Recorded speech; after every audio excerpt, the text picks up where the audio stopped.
নবীজি বলেছেন রমজান মুবারকে মাস আসার সঙ্গে সঙ্গে আল্লাহ রাব্বুল আলামিন তিনি জান্নাতের সমস্ত দরজাগুলি খুলে দেন আর জাহান্নামের সব দরজাগুলি আল্লাহ রাব্বুল আলামিন বন্ধ করে দেন। সুবহানাল্লাহ। আর শয়তানকে শৃঙ্খল দিয়ে বেঁধে ফেলা হয়, শিকল দিয়ে শয়তানের বান্ধা হয়ে যায়। এই হাদিসটা যখনই শুনাই বিভিন্ন জায়গায় লোকেরা বিভিন্ন জায়গায় প্রশ্ন করে, হুজুর কোন তো যে শয়তানরে বাঁধতে হয়, কিন্তু রমজান মাসেও তো লোকেরা মদ খায়, মিথ্যা কথা কয়, তাহলে শয়তান বান্ধা থাকলো কেমনে? আমি বলি দেখেন এরও ব্যাখ্যা আছে। এর ব্যাখ্যা হলো এই, কোন ঘড়ি আছে একবার চাবি দিলে 6 মাস চলে, আর একবার চাবি দিলে 2 বছর চলে, আবার চাবি দিলে লাইফ চলে যায়, এরকমের ঘড়িও আছে। কোন মানুষের শয়তানে এমন চাবি দিছে যে চাবিতে 6 মাস চলে, কোনটায় 10 মাস চলে, কোনটায় বছর চলে। রোজার মাসেও যারা গুনাহ করে শয়তানে এমন চাবি দিছে যে রোজার মাসেও বন্ধ হচ্ছে না, এরা শয়তানের খপ্পরে পড়ে গেছে। আল্লাহ এই চাবি থেকে মুসলমানদেরকে হেফাজত করুন, বলি আমিন। জোরে বলেন আমিন। শয়তান থেকে পানাহ কেউ দিতে পারে না, কোন গভর্নমেন্ট পারবে না। ব্রিটিশ গভর্নমেন্ট পারবে নাকি? American government? কেউ পারবে না। শয়তান থেকে পানাহা দিতে পারে কেবলমাত্র কে? ওই আল্লাহ রাব্বুল আলামিন আমাদেরকে শিখায় দিয়েছেন, শয়তানের ওয়াসওয়াসা থেকে আমার কাছে পানাহা চাও। আউযু বিল্লাহি মিনাশ শাইতানির রাজিম। বিতাড়িত মরদুদ শয়তানের ওয়াসওয়াসা থেকে পানাহা চাই, আল্লাহর কাছে পানাহা চাও। আল্লাহ পাক বলেন আমি পানাহা দিতে পারি শয়তানের ওয়াসওয়াসা থেকে। শয়তান থেকে আশ্রয় একমাত্র সিকিউরড, নিরাপত্তা পেয়েছেন আল্লাহর পয়গম্বরেরা। সুবহানাল্লাহ। আম্বিয়া আলাইহিমুস সালাম তারা আল্লাহ কর্তৃক নিয়ন্ত্রিত, শয়তানের ক্ষমতা নাই পয়গম্বরদের কাছে যাওয়া। চতুর সীমানার ভেতরে শয়তান প্রবেশ করে কোন নবীকে ওয়াসওয়াসা দিতে পারবে না, বলি সুবহানাল্লাহ। এই জন্য শয়তান থেকে বেঁচে যাওয়া, শয়তানের ওয়াসওয়াসা থেকে বাঁচা খুবই কঠিন। সেই জন্য আল্লাহ পাক বলছে শয়তানকে বেঁধে রাখা হয়, জান্নাতের সমস্ত দরজা খোলা, জাহান্নামের সমস্ত দরজা বন্ধ হয়ে যায়। এই নিয়ামতের মাস আমাদের সামনে। প্রত্যেকটি যখন কোন ওয়ার্কশপ হয়, তো ওয়ার্কশপের জন্য এক একটা কি বলে সিলেবাস থাকে। রমজান মুবারক একটা ওয়ার্কশপ। এই ওয়ার্কশপের মধ্যে একটা সিলেবাস আছে, সেই সিলেবাসের নাম হচ্ছে কোরআন। কোরআন কোরআন কোরআন নাজিলের মাসে আমরা কি কোরআন তেলাওয়াত করি? বলেন। রোজা হচ্ছে, হাদিস শরীফের মধ্যে বলা হয়েছে আস-সাওমু জুন্নাহ, রোজা হচ্ছে ঢাল। রোজা কি কন্ত? ঢাল। বোঝেন তো ঢাল কি? প্রোটেক্টর। আপনি যাদের ময়দানে, যুদ্ধের ময়দানে নিরাপত্তার জন্য বাইরের থেকে আক্রমণকে ভিড়াবার জন্য কি ব্যবহার করেন? ঢাল ব্যবহার করেন। রোজা হচ্ছে ঢাল, শয়তানের সমস্ত আক্রমণ থেকে বাঁচার জন্য রোজা হচ্ছে ঢাল।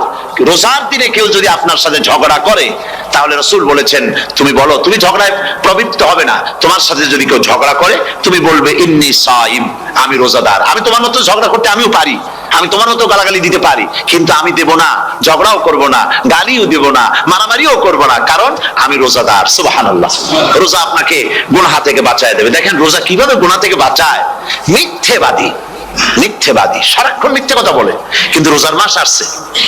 এখন মিথ্যাবাদী যারা, তাদের ঘনিষ্ঠ লোকদের কাছে শুনেছি যে তারা বলে, যদি কোনো লোক দিনের বেলা আইসে যায় আর এমন কথা, যে কথা বলতে গেলে মিথ্যা বলা ছাড়া উপায় নাই তার জন্য, সে তখন বলে ভাই তুমি তো অসময় আসছো, এখন আমি খুব ব্যস্ত, আই এম ভেরি বিজি, তুমি রাত্রে আসো।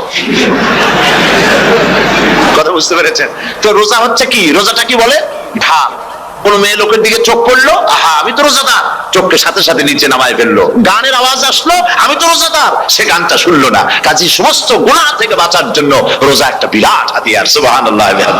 এই মাসে আল্লাহ রাব্বুল আলামিন এই মাসটা, এই রোজাটা কেন দিয়েছেন? লাআল্লাকুম তাত্তাকুন, ইয়া আইয়ুহাল্লাযীনা আমানু কুতিবা আলাইকুমুস সিয়ামু কামা কুতিবা আলাল্লাযীনা মিন ক্বাবলিকুম লাআল্লাকুম তাত্তাকুন। হে বিশ্বাসীরা, তোমরা যারা ঈমান এনেছো শোনো, আমি রোজাকে তোমাদের জন্য ফার্জ করেছি, যেমন করে ফার্জ করেছি ছিলাম তোমাদের পূর্বপুরুষদের উপরে। রোজা শুধু আমাদের উপরে ফরজ হয়েছে তা না, আমাদের আগে যারা যেসব নবীরা আসছিলেন তাদের উপর রোজা কি ছিল? ফরজ ছিল। সুতরাং এই রোজা তোমাদের উপরে ফরজ, এই জন্য লাআল্লাকুম তাত্তাকুন, যাতে করে তোমরা কি হতে পারো? পরেজগার হতে পারো। কি হতে পারো? পরেজগার, মুত্তাকি হতে পারো, আল্লাহকে ভয় করতে পারো।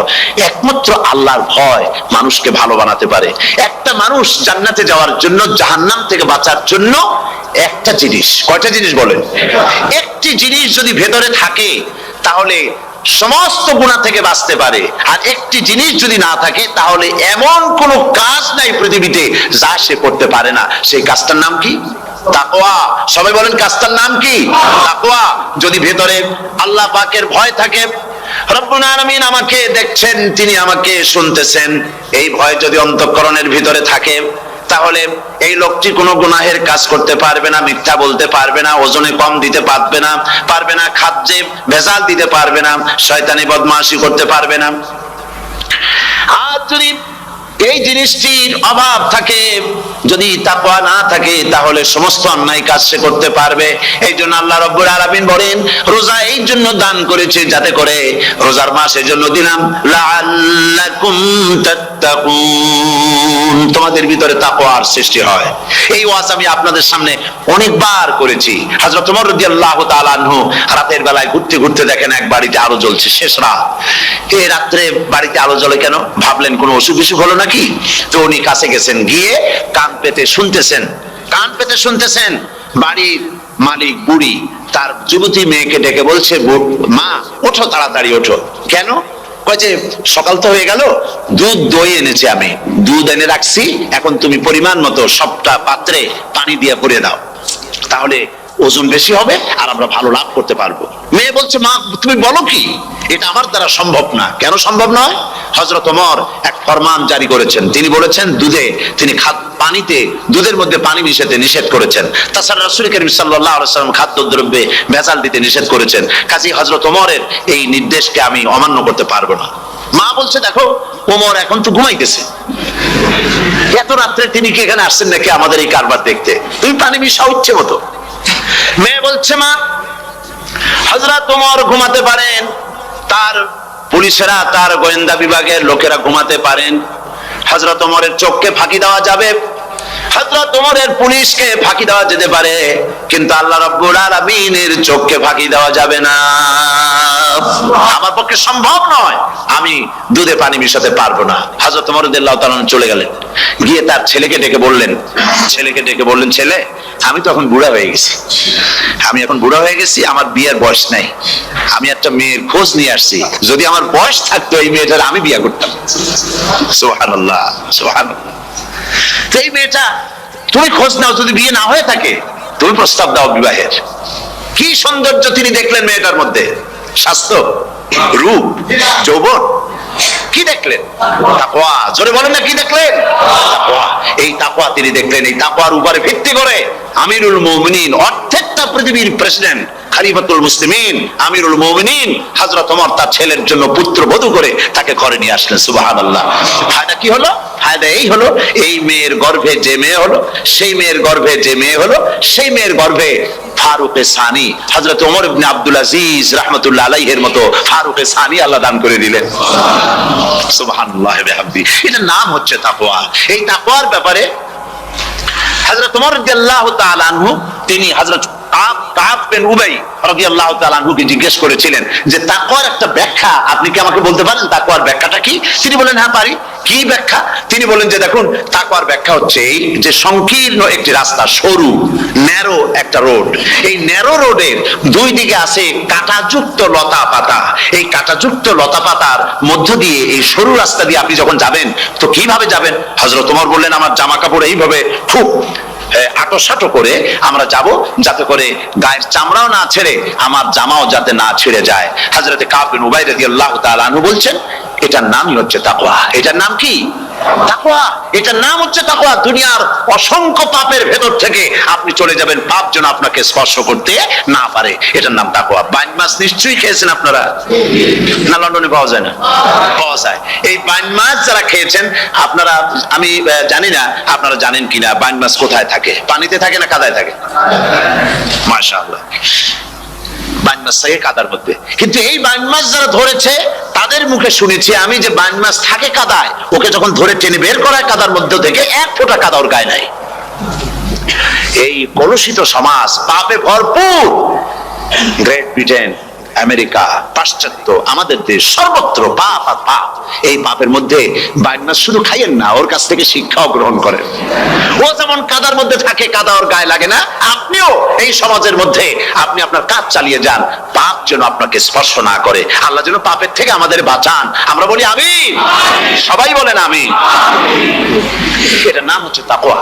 আর তাকওয়া লম্বা জামায় তাকওয়া হয় না, লম্বা দাড়িতে তাকওয়া হয় না, পাগড়ি একটা বানলেই তাকওয়া হয় না। রাসূল সাল্লাল্লাহু আলাইহি ওয়াসাল্লাম বলেছেন তাকওয়া হা হুনা, হা হুনা, হা হুনা, 3 বার বলেছেন, বুকের দিকে দেখায় বলেছেন তাকওয়া হা হুনা। তাকওয়া হচ্ছে এখানে। এর অর্থ এই নয় যে আমি দাড়িকে আমি ছোট করে দেখছি, জামাকে ছোট করে দেখছি, তা নয়। কিন্তু বলছি যে তাকওয়াটা হচ্ছে অন্তরের ভেতরে। এই অন্তরের ভেতর থেকেই এটার বহির প্রকাশ হতে হবে। আপনার কথায়, আপনার বলায়, আপনার ওঠায়, আপনার বসায়, আপনার চালচলনে, আপনার বিয়ে শাদীতে, আপনার ব্যবসা বাণিজ্যের সর্বত্র তাকওয়ার ছাপ প্রদর্শিত হতে হবে। তাহলেই আমার মধ্যে তাকওয়া এসেছে বলে প্রমাণ হবে। আর এটাই আল্লাহ পাক চান। রমজান মুবারকে তোমাদের মধ্যে তাকওয়া সৃষ্টি হোক। রোজা সম্পর্কে এই কথাগুলি আমি বলে নিলাম। প্রথম 10 দিন শুধু রহমত নাজিল হবে, দ্বিতীয় 10 দিনে আল্লাহ পাক শুধু মাফ করতে থাকবেন, আর তৃতীয় 10 দিনে আল্লাহ পাক জাহান্নাম থেকে মুক্ত করে দিবেন। সুবহানাল্লাহ। রমজানে মক্কা শরীফে, মদিনা শরীফে ছোট্ট একটা বাচ্চাও ঘুমায় না। অন্তত 5-7 বছর, 8-10 বছর বয়স হয়ে গেছে এরকম বাচ্চা সারা রাত্রে 1 সেকেন্ডের মধ্যে ঘুমায় না। সমস্ত লোক জাগে, ফজরের নামাজ পড়তে গিয়ে ঘুমায়, সব সমানে 2 হাতে নেকি কামাই করে। নেকি কামাইয়ের মৌসুমে বাহার। রমজান হচ্ছে নেকি কামাইয়ের বসন্তকাল। আপনারা যেন খবরদার মিস করবেন না, মিস করবেন না খবরদার। এই মাসটা পুরোপুরি কাজে লাগাবার জন্য মায়েরা, আমার মায়েরা, বোনেরা, মেহেরবানি করে এই মাসটা কাজে লাগাবেন। গীবত গাইবেন না, রাগারাগি করবেন না, ঝগড়াঝাড়ি করবেন না, মিথ্যা কথা বলবেন না, তেলাওয়াত, জিকির, আজগার। আর পুরুষেরাও এই জিকির আজগারের মধ্যে, মানুষকে ভালো কাজের আদেশ করার মধ্যে যা আজকে আল্লাহ আমার দিয়ে বলাইলেন, এই কাজগুলি আমি এবং আপনারা সবাই যেন আমল করতে পারি। আল্লাহ তৌফিক দান করুন। যে ব্যক্তি তওবা করে আল্লাহর পথে চলে, নেক আমল করে, পেছনের জীবনের দোষ ত্রুটি যা করেছেন সবগুলির বদলে আল্লাহ রব্বুল আলামিন নেকি লিখে দিবেন। জোরে বলেন সুবহানাল্লাহ। তার মানে হচ্ছে জীবনে যত অপরাধ করেছিল, তওবা করে যখন ভালো কাজ করবে আর পেছনের কথাগুলি যখন মনে করবে গভীর রাত্রে, আল্লাহ আমি এই ধরনের পাপ করেছিলাম, চুরি করেছি, ডাকাতি করেছি, জেনা করেছি, মদ খেয়েছি, মিথ্যা কথা বলেছি, এই সব কথা বলে যত অনুশোচনা করবে আর অনুতপ্ত হবে, চোখ দিয়া যত পানি পড়বে, নতুন নতুন করে তার আমল নামায় আল্লাহ নেকি লিখতে থাকবেন। জোরে বলেন সুবহানাল্লাহ। রব্বুল আলামিন তার বান্দাকে এত ভালোবাসেন, একজন সাহাবী কতগুলি পাখির বাচ্চা নিয়ে রাসূলের কাছে হাজির হয়েছেন। আল্লাহর নবী বলেন, এই পাখির বাচ্চাগুলি আনলা কেন? সাহাবী বলেন, হুজুর এই পাখির বাসাটা ভেঙে গিয়েছিল, বাচ্চাগুলি যখন ধরলাম ওর মা আমার মাথার উপরে ঠোকরাতে লাগলো, সে নিজের জীবনের মায়াকে উপেক্ষা করে বাচ্চাগুলিকে হেফাজত করার জন্য আমার উপরে ঝাঁপিয়ে পড়লো। আমি নিয়ে এসেছি এখানে, এই দেখুন ঘরের মধ্যে ঢুকেছে, এখানে ওই পাখিটা এসেছে। আমি রাসূলকে দেখাতে এলাম প্রাণী জগতে মায়ের সন্তানের প্রতি কত মায়া, সেটা দেখাতে এলাম। আল্লাহর নবী বলেন, ও সাহাবী, প্রাণী জগতে সন্তানের প্রতি মায়ের কতটুকু মহব্বত তুমি তাই আমাকে দেখাতে এসেছো। শোনো, এই প্রাণী জগতে সন্তানের প্রতি মায়ের যত মহব্বত, তার চাইতে লক্ষ কোটি গুণে বেশি মহব্বত বান্দার প্রতি আল্লাহ রব্বুল আলামিনের। মহব্বতকে, করুণাকে, রহমতকে, ভালোবাসাকে 100 ভাগ করা হয়েছে। 100 ভাগ করে 99 ভাগ আল্লাহ নিজের কাছে রেখেছেন, আর একটা ভাগ তামাম পৃথিবীর প্রাণী জগতে আল্লাহ ছড়াই দিয়েছেন। একটা ভাগ দিয়েছেন সারা দুনিয়ার প্রাণী জগৎ। সেই একটা ভাগে এই শত সহস্র কোটি প্রাণীর মধ্যে যেটুকুন আমরা পাইছি, এতটুকুন মহব্বতে সন্তানের জন্য কলিজায়, সন্তানের কোনো অকল্যাণ হলে কলিজায় পানি থাকে না, সন্তানের কোনো অসুবিধা হলে বা মা বাপের কষ্ট হলে বা কারো কোনো কষ্ট হলে আমরা এই ধরনের আমাদের অবস্থা সৃষ্টি হয়ে যায়। এক ভাগ তামাম পৃথিবীর সমস্ত প্রাণী জগতে ছড়ায় দেওয়ার পর আমাদের অবস্থা যদি এই হয়, তাহলে 99 ভাগ রহমত যার কাছে, বান্দার প্রতি তার মহব্বত কতখানি। আমার বন্ধুগণ, রাসূল পাক সাল্লাল্লাহু আলাইহি ওয়াসাল্লাম বলেছেন, ও সাহাবীরা, একজন লোক উটের পৃষ্ঠে যাচ্ছিল কোথাও, উটের পৃষ্ঠে তার খাবার আছে, পানিও আছে, যেতে যেতে মরুদ্যানের মধ্যে সে বিশ্রাম করলো।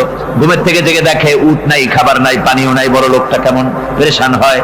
সাহাবীরা বলেন, হুজুর উট হচ্ছে মরুভূমির জাহাজ, উট হারায় গেছে। টাকা পয়সা যা ছিল, খাদ্য খাবার ছিল, সব চলে গেছে। এর থেকে পেরেশানি তো আর কিছুই হয় না। হুজুর বলেন, লোকটা খানিকক্ষণ চিন্তা ভাবনা করতে করতে কিছুক্ষণ পর দেখলো উট ফিরে এসেছে, সমস্ত টাকা তার ওই খাদ্য আর পানীয় নিয়ে হাজির হয়ে গেছে। বলো কেমন খুশি হয়? হুজুর, হযরত সাহাবীরা বলেন, হুজুর এর থেকে খুশি আর কি হতে পারে? লোকটার দিল তো ভরে যাবে। আল্লাহর নবী বলেন, ওগো সাহাবীরা, কোন বান্দা যদি আল্লাহ থেকে নাফরমান হয়ে যায়, নামাজ ছেড়ে দেয়, জিনা ব্যভিচার বদমাশি নাফরমানিতে যদি যখন লিপ্ত হয়ে যায়, উঠারা ব্যক্তি উট পাওয়ার জন্য যেমন পেরেশানি বোধ করে, আল্লাহ রাব্বুল আলামিন তার ওই নাফরমান বান্দার জন্য আল্লাহ রাব্বুল আলামিন ফিরে আসার জন্য আল্লাহ রাব্বুল আলামিন চান।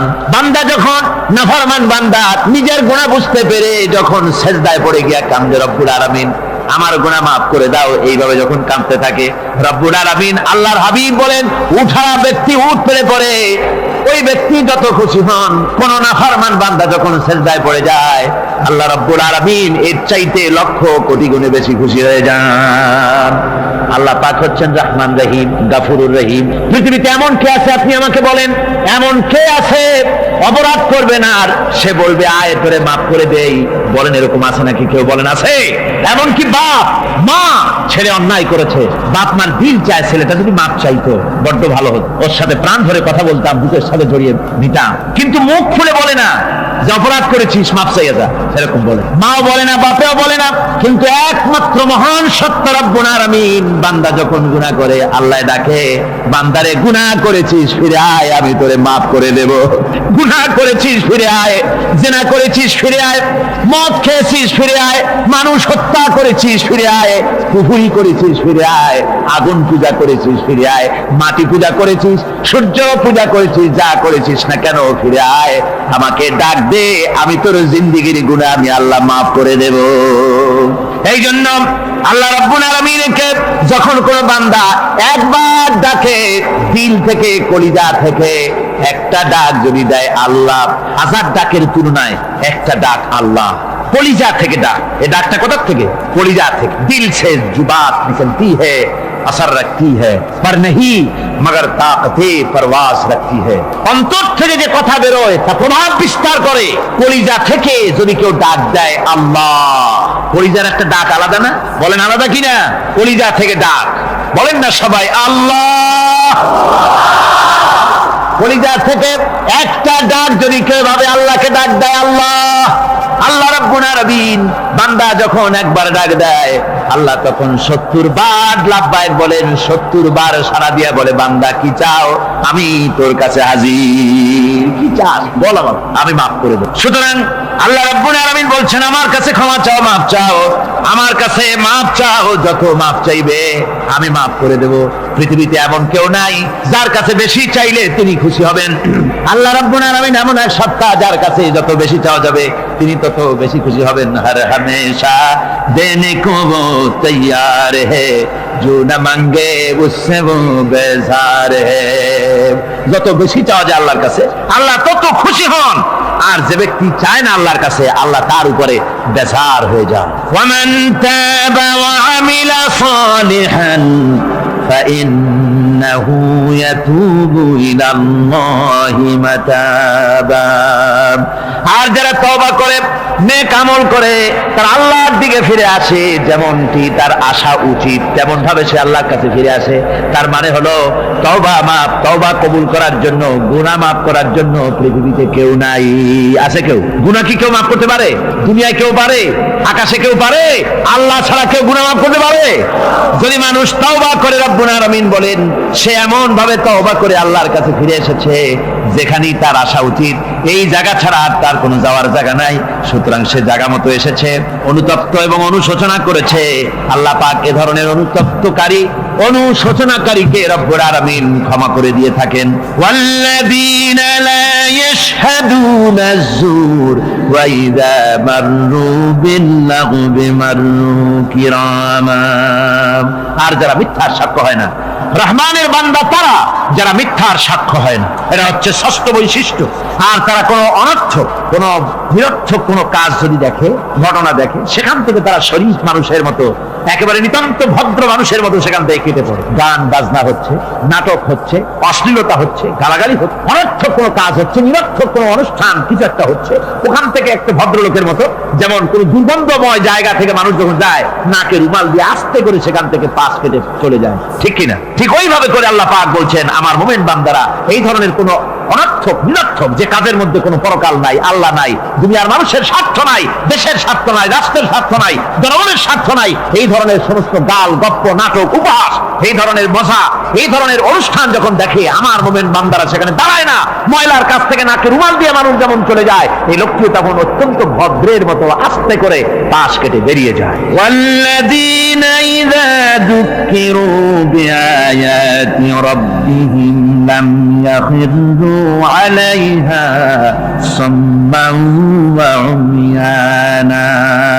আর আমার বান্দাদের 7 নম্বরের, রহমানের বান্দা, খাঁটি বান্দা যারা, তাদের 7 নম্বরের বৈশিষ্ট্য হচ্ছে এই যে ওই সমস্ত বান্দারা তাদের কাছে যখন আমার আয়াতকে শোনানো হয়, আমার কোরআন তেলাওয়াত করে আমার আয়াত করে যখন নসিহত শোনানো হয়, তখন তারা বোবার মতো, বদিরের মতো বসে থাকে না।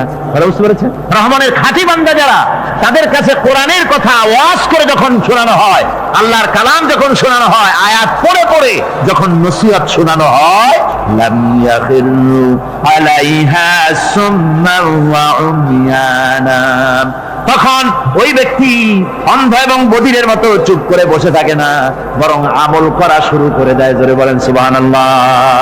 যখন সে জানলো যে এগুলি হলো আল্লাহর বিরোধী কাজ, এগুলি আল্লাহর কাজ, আল্লাহ রসুলের কাজ, তখন তা পালন করা শুরু করে দেয়। এই 5 দিন ধরে কোরআনের যে কথাগুলি হলো, এই কথাগুলি শোনার পর আপনারা কি বসে থাকবেন?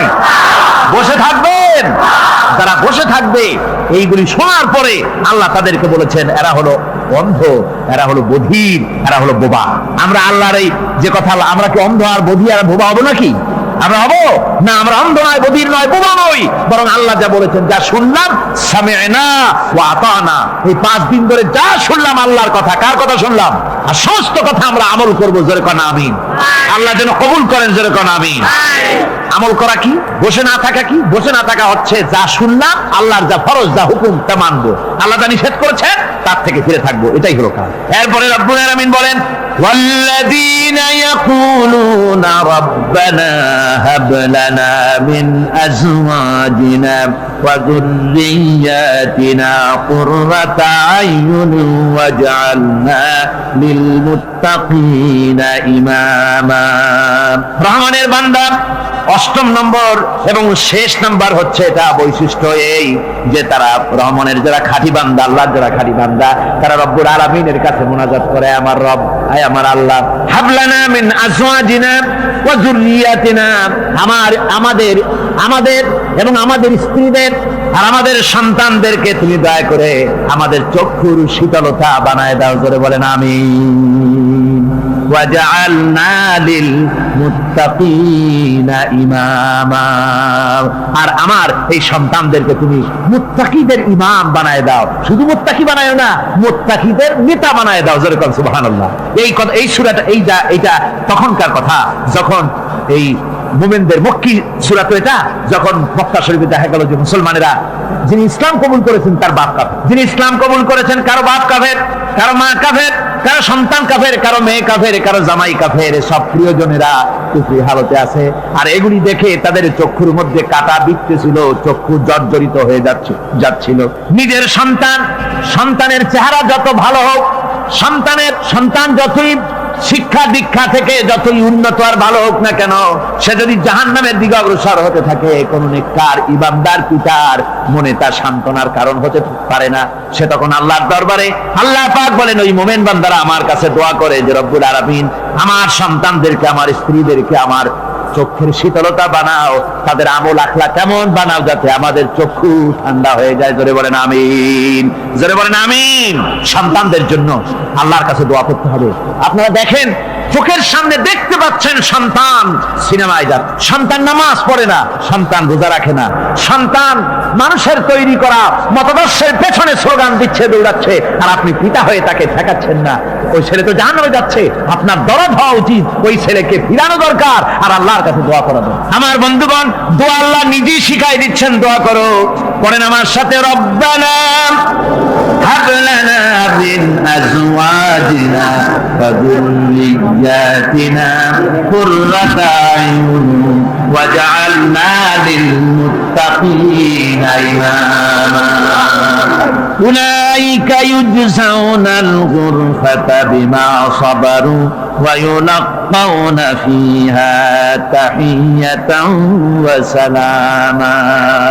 আল্লাহ পাক বলেন, এই সব লোকদের জন্য তারা যে সবর করেছিল, সেই সবরের কারণে আমি তাদের উত্তম জাযা দান করব। আর তাদের জন্য ফেরেশতারা চতুর্দিক থেকে ফেরেশতারা তাদের জন্য সম্বোধন করবে, তাদেরকে সম্বর্ধনা দিবে, ফেরেশতারা তাদের সম্বর্ধনা দিবে। ওয়াল মালাইকাতু ইয়াদখুলুনা আলাইহিম মিন কুল্লি বাবিন সালামুন আলাইকুম বিমা সাবারতুম ফানি'মা উকবাদ-দার।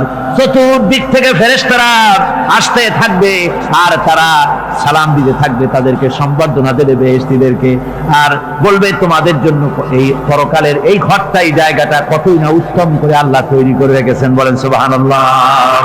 সালামুন আলাইকুম। আল্লাহ বলছেন, উলাইকা ইউজজাউনাল গুরফাতা বিমা সাবারু। তোমরা যে সবর এখতিয়ার করেছিলে, সেজন্য আজকে তোমাদের জন্য আমি এই বিরাট নিয়ামত তোমাদের জন্য রেখেছি। দ্বীনকে চালু করতে গেলে, ইসলামী আন্দোলন করতে গেলে বিপদ আসে, আর সেই বিপদে সবর এখতিয়ার করতে হয়। কত ভয় আসে, লোভ আসে, কত কিছু আসে।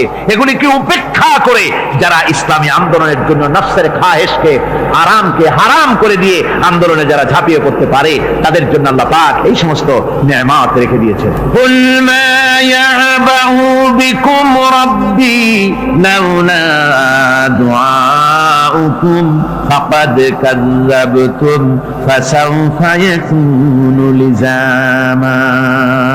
নবী, আপনি এদেরকে বলেন, আপনি এই লোকগুলিকে বলেন যে তোমাদের ব্যাপারে আল্লাহর কি প্রয়োজন পড়েছে যদি তোমরা আল্লাহকে নাই ডাকো, আল্লাহর কাছে যদি দোয়া না করো, যদি হাত না পাতো, আল্লাহ কি যদি না ডাকো, তাহলে তোমাদের এই আল্লাহর দরকার। ফাকাদ কাযযাবতুম, তোমরা তো অস্বীকার করে চলছো। ফাসাউফা ইয়াকুনু লিজামা, খুব তাড়াতাড়ি করে তোমরা বুঝতে পারবে, এমন অবস্থা, এমন আযাব আসবে যে তখন তোমাদের প্রাণ বাঁচানোই দায় হয়ে পড়বে। আমার বন্ধুগণ, একটা মানুষের সাথে মানুষের সৃষ্টি আর পাথরও সৃষ্টি, পাথরও একটা মাখলুক, মানুষও মাখলুক। পাথরের সাথে মানুষের পার্থক্য কোথায়? পাথর আল্লাহর দরবারে হাত তুলতে পারে না, আল্লাহকে ডাকতে পারে না, মোনাজাত করতে পারে না। মানুষ ডাকতে পারে, হাত তুলতে পারে, তার হাত দেওয়া আছে। মানুষ হয়ে যদি আল্লাহর দরবারে হাত তুলতে না পারলেন, চোখের পানি যদি না ফেলতে পারলেন, আল্লাহ পাক বলছেন, ও নবী বলে দেন, আপনি বলুন তোমাদের দিয়ে কি প্রয়োজন আল্লাহর। লাউলা দুআউকুম, তোমরা যদি সেই আল্লাহকে যদি না ডাকো, যদি তার কাছে হাত না তোলো, তাহলে তোমাদের দিয়ে আল্লাহর দরকারটা কি? তোমাদেরকে রব্বুল আলামিন তৃণখণ্ডের মতো উড়িয়ে দিবেন, কোন মর্যাদা থাকবে না আল্লাহর কাছে। সুতরাং মর্যাদা পেতে হলে আল্লাহকে ডাকতে হবে, আল্লাহর কাছে চাইতে হবে। এভাবে করে আল্লাহ পাক তার বান্দাদেরকে নির্দেশ করছেন। আমার বন্ধুগণ, এই মোট 8টি বৈশিষ্ট্য ইসলামের আপনার মোমেন বান্দাদের জন্য, রহমানের খাঁটি বান্দাদের জন্য এই 8টি বৈশিষ্ট্য আল্লাহ পাক দান করেছেন। এই 8টি বৈশিষ্ট্য যেন আল্লাহ পাক আমাদের মধ্যে দান করে দেন। জোরে বলেন আমিন, আরো জোরে বলেন আমিন। 8টি বৈশিষ্ট্যের জন্য আল্লাহ পাক বেহেশত রেখেছেন। 8টি বেহেশত কয়টি? এই 8টি বেহেশতের দরওয়াজা আল্লাহ যেন আমাদের জন্য কিয়ামতে খুলে দেন। জোরে বলেন আমিন। আমার ভাইরা, আল্লাহ রাব্বুল আলামিন এই কোরআন যে নাজিল করেছিলেন, এই কোরআন দিয়ে এই ধরনের নৈতিক গুণে গুণান্বিত একটা জনসমষ্টি তৈরি করেছিলেন আল্লাহর হাবিব জনাব মুহাম্মদ রাসূলুল্লাহ সাল্লাল্লাহু আলাইহি ওয়াসাল্লাম। আর সেই জনসমষ্টি দিয়ে রাসূল পাক সাল্লাল্লাহু আলাইহি ওয়াসাল্লাম একটি ইসলামী কল্যাণমূলক রাষ্ট্র তৈরি করেছিলেন। রাসূলুল্লাহ কি করেছিলেন? একটা রাষ্ট্র। এই যা বললাম, এই 5 দিন ধরে যা বললাম, এই সব গুণাবলী দিয়ে, এই সব বৈশিষ্ট্য দিয়ে রাসূলুল্লাহ একটা জনগোষ্ঠী তৈরি করেছিলেন। সেই জনগোষ্ঠী নিয়ে মক্কি জিন্দেগি থেকে রাসূলুল্লাহ মদিনায় আসলেন। আর মদিনায় এসে রাসূলুল্লাহ এখন রাষ্ট্রপ্রধান হয়ে গেলেন। কি হয়ে গেলেন? রাষ্ট্রপ্রধান, প্রেসিডেন্ট হয়ে গেলেন। রাসূলুল্লাহ আজকে প্রেসিডেন্ট, রাষ্ট্র হলো। আর কোরআন দিলেন সংবিধান হিসাবে, শাসনতন্ত্র হিসাবে। আল্লাহর নবী বললেন, আজকে আমি দেশবাসীকে এমন একটা কনস্টিটিউশন, এমন একটি সংবিধান দেশবাসীকে আমি দিলাম, যেই সংবিধানের বদৌলতে সমাজে আর চুরি থাকবে না, ডাকাতি থাকবে না, জেনা থাকবে না, ব্যভিচার থাকবে না। এর বদৌলতে মানুষ এখন দরজা খুলে ঘুমাতে পারবে, আর কোনো অশান্তি থাকবে না, চুরি হবে না, ডাকাতি হবে না, নারী ধর্ষণ হবে না, হত্যা হবে না, আরামের জমিন হয়ে যাবে, মানুষ শান্তিতে বসবাস করতে পারবে। হুজুর বললেন খায়রুল কুরুনি কারনি, সর্বশ্রেষ্ঠ যুগ হচ্ছে আমার যুগ। আমার বন্ধুগণ, কোরআনের সমাজই ছিল পৃথিবীর সর্বশ্রেষ্ঠ সমাজ। সেই সমাজ ব্যবস্থাকে আমরা ভুলে গিয়েছি। আজকে সমাজতন্ত্র ব্যর্থ হলো কেন? কমিউনিজম ব্যর্থ হলো কেন? ব্যর্থ হওয়ার একমাত্র কারণ হলো তারা মানুষকে খেতে দিতে পারে নাই, পড়তে দিতে পারে নাই। পুঁজিবাদও ব্যর্থ, সমাজতন্ত্র ব্যর্থ। আসলে ওরা বলেছে আমরা সবাইকে সমান করে দেব, খাইতে দেব, পড়তে দেব, কাপড় দেব, চোপড় দেব, ওষুধ দেব, তোমাদের মৌলিক অধিকার, মৌলিক প্রয়োজন মিটাবো, এগুলি সব তারা বলেছে। কিন্তু মৌলিক প্রয়োজন মিটাতে পারে নাই। 70 বছর জেলে পারল না, বিদায় হয়ে গিয়েছে। মৌলিক প্রয়োজন মিটাতে পারে শুধুমাত্র কোরআন। কে মিটাতে পারে? জোরে বলেন, কে পারে? কোরআন পারে মানুষের মৌলিক প্রয়োজন মিটাতে। তাই এই কোরআনে কারীমকে আল্লাহ রাব্বুল আলামিন অবতীর্ণ করলেন, আর কোরআন দিয়ে রাসূল পাক সাল্লাল্লাহু আলাইহি ওয়াসাল্লাম একটা সমাজ তৈরি করলেন। এমন সমাজ যেখানে রাষ্ট্রপ্রধানের পেট ফুলে উঠলো না খাইয়া, রাষ্ট্রপ্রধানের বিরাট বিল্ডিং উঠলো না, বিদেশে টাকা জমা হলো না। আজকে আমরা দেখি পৃথিবীতে কত জায়গায় রাষ্ট্রপ্রধান নিজের ছেলেবেলে নাই, হাওলাত করা ছেলে একটা, তাও যদি এত টাকা পয়সা বিদেশে জমা করে, তাহলে মানুষেরা মন্তব্য করে যদি নিজের ছেলে থাকতো তাহলে তো গোটা বাংলাদেশ বিদেশি ব্যাংকে জমা দিয়ে দিত। ইসলাম পৃথিবীতে এসেছে মানুষকে এমন এক শান্তির বিধান দিতে। রাষ্ট্রপ্রধান মুহাম্মদ রাসূলুল্লাহ সাল্লাল্লাহু আলাইহি ওয়াসাল্লাম মানুষ খাবার পেয়েছে, দরজা খুলে ঘুমাবার সুযোগ পেয়েছে। আজ হযরত আবু হুরায়রা রাদিয়াল্লাহু তাআলা আনহু বলেন, আমি রাসূলুল্লাহর কাছে গেলাম, হুজুরকে গিয়ে সালাম করলাম। আল্লাহর নবী সালামের জবাব দিলেন, কিন্তু দেখতে পেলাম মুখ নড়ে, আওয়াজ বেরোলো না। কারণ কি? কাছে গিয়ে দেখি নবীজি ক্ষুধার যন্ত্রণায় কথা বলতেছেন, আওয়াজ বেরোতেছে না। এত ক্ষুধা লেগেছে আল্লাহর নবীর। 2-4 দিন চলে গেছে, খাবার নাই। রাসূলুল্লাহ সমস্ত গনিমতের মাল, যাকাত সদকার মালগুলি, খাদ্য দ্রব্যগুলি দুহাতে বিতরণ করেছেন। নিজের পেটে খাবার নাই, মানুষকে দিতেছেন। দিতে দিতে এশার নামাজ পড়ে নবীজি ঘরের মধ্যে প্রবেশ করে হযরত আয়েশা সিদ্দিকা রাদিয়াল্লাহু তাআলা আনহাকে দেখে বলেন, আয়েশা রে, সারাদিন কষ্ট করেছি, দারুণ ক্ষুধা লেগেছে, তাড়াতাড়ি করে কিছু খাবার আমারে এনে দাও। হযরত আয়েশা হুজুরের ক্ষুধার্ত শ্রান্ত ক্লান্ত চেহারার দিকে তাকাইয়া হযরত আয়েশা কেঁদে ফেলেছেন। হযরত মা আয়েশা কাঁদেন আর বলেন, ইয়া রাসূলুল্লাহ, হে আল্লাহর নামের কসম করে বলি, আমি আয়েশার ঘরে কোনো পানি ছাড়া কোনো খাবার নাই। এই ছিল রাসূলের আদর্শ। আল্লাহ পাক বলে, বান্দা যখন আমাকে ডাকে, আমি বান্দার একদম নিকটে, তার ঘাড়ের চাইতেও নিকটে। ওয়া নাহানু আকরাবু ইলাইহি মিন হাবলিল ওয়ারিদ। আমি আমার বান্দার সারা যে রগের উপরে তার মাথা, এর থেকেও আমি আমার বান্দার বেশি নিকটে। সুবহানাল্লাহ পড়ে। আমি তোমার কাছে, আমার কাছে মাপ চাও, যত বড় গুনাহ হোক। ওয়া ক্বালা রাব্বুকুম উদউনি আস্তাজিব লাকুম। তোমার প্রভু তোমাকে ডেকে বলেছে, আমাকে ডাকো, আমি মাফ করে দেব। সুবহানাল্লাহ। কত বড় কথা! আমাকে ডাকো, নিরাশ হয়েও না, হতাশ হয়েও না। আল্লাহর গজব বেশি না রহমত বেশি? আল্লাহর রহমত বেশি। হাদিসে কুদসির ভিতরে এসেছে, আল্লাহ পাক বলেছেন, কোন বান্দা যদি আমার দিকে 1 বিগত অগ্রসর হয়, আমার রহমত তার দিকে 1 হাত এগিয়ে যায়। কোন বান্দা যদি আমার দিকে হেঁটে আসে, আমার রহমত তার দিকে দৌড়ে যায়। বান্দা যখন আল্লাহর দরবারে 2 হাত উঁচু করে চোখের পানি ফেলে দেয়, মুসলিম শরীফের হাদিসের ভিতরে এসেছে, গভীর রাত্রে, রাতের 3য় অংশে আল্লাহ রাব্বুল আলামিন প্রথম আকাশে আসেন আর ডেকে বলেন, পৃথিবীতে আছো নাকি কেউ গুনাহ করে জীবন বরবাদ করে দিয়েছো? আমার কাছে মাপ চাও। ঋণগ্রস্ত আছো, অসুস্থ আছো, অপমানিত আছো, কে আছো মাজলুম? আমাকে ডাকো, আমার কাছে বলো, আমি ডাকে সারা দেব, জীবনের আশা পূরণ করে দেব। ওই সময় যেই সমস্ত লোকেরা কাঁদে তাহাজ্জুদের নামাজ পড়ে, আল্লাহ জিজ্ঞেস করেন ফেরেশতারা, অমুক অমুক দেশ অমুক অমুক বান্দারা কাঁদে কেন? ফেরেশতারা বলে, রব্বুল আলামিন তুমি তো ভালো করে জানো। আল্লাহ বলেন, জানি, তবু তোমাদের মুখে শুনতে চাই। তারা বলে রব্বুল আলামিন তোমার এই বান্দা গুনাহ করেছি, গুনার জন্য মাফ চায়, জাহান্নাম থেকে বাঁচতে চায়। আল্লাহ পাক বলেন ফেরেশতারা আমার এই বান্দারা আমারে দেখেছে নাকি? বলে দেখে নাই। বলে আমার দোজখ দেখেছে নাকি? বলে না, তাও দেখে নাই। আমার বেহেশত দেখেছে নাকি? বলে না, তাও দেখে নাই। আল্লাহ পাক বলেন ফেরেশতারা সাক্ষী থাকো, ওরা আমাকে দেখে নাই, আমার বেহেশত দোজখ কিছুই দেখে নাই, শুধুমাত্র আমার নবীর কথা, আমার কোরআনের কথা বিশ্বাস করে আরামের ঘুমকে হারাম করে যেভাবে তারা কাঁদতেছে, সাক্ষী থেকে যাও ফেরেশতারা, আমার রহমতের দরিয়ায় জোশ মেরেছে, আমার ওই ক্রন্দনরত বান্দাগুলিকে আমি আল্লাহ মাফ করে দিলাম। সুতরাং মুমিন বান্দা যারা, আল্লাহর মুমিন বান্দা যারা, এই ইমানের কোয়ালিটি এটাও হতাশায় নিরাশায় ভেঙে পড়বে না। গুনাহ তো মানুষই করে, গুনাহ হয়ে গেছে মাপ চাও। তোমার গুনাহ কদ্দুর? তোমার গুনাহ যদি হয় পাহাড় সমান, আল্লাহর রহমত আকাশ সমান। জাহান্নামের কঠিন শাস্তি থেকে বাঁচতে হলে আল্লাহর প্রতি ঈমান আনতে হবে। আর ঈমান আনলে যে কোয়ালিটি গুলি হওয়া উচিত, সেগুলি আমি আপনাদের সামনে আলোচনা করছি। এরপর আরেকটি কোয়ালিটি হবে মুমিনের, তা হলো কঠোর কঠিন বিপদে অবিচল থাকবে, বিপদে ভেঙে পড়বে না।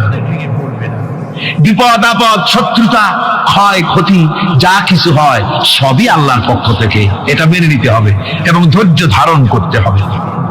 বিপদ মুসিবত শুধু উম্মতের জন্য নয়, দুনিয়ার সমস্ত নবীদের বিপদ এসেছে, হয় নাই? নবীদের বিপদ আসে নাই? কোরআনে কারীম থেকে শুনুন, আল্লাহ রাব্বুল আলামিন বলেন ওয়া কাযালিকা জাআলনা লিকুল্লি নাবিয়্যিন আদুওয়াম মিনাল মুজরিমিন। আল্লাহ পাক বলেন এমনি করে আমি সকল নবীদের শত্রু বানিয়ে দিয়েছি, সব পাপিষ্ঠ আর অপরাধ প্রবণ লোকদেরকে। প্রত্যেক যুগে নবীদের শত্রু ছিল, প্রত্যেক যুগে নবীদের কি ছিল? শত্রু ছিল। সে শত্রু কারা ছিল?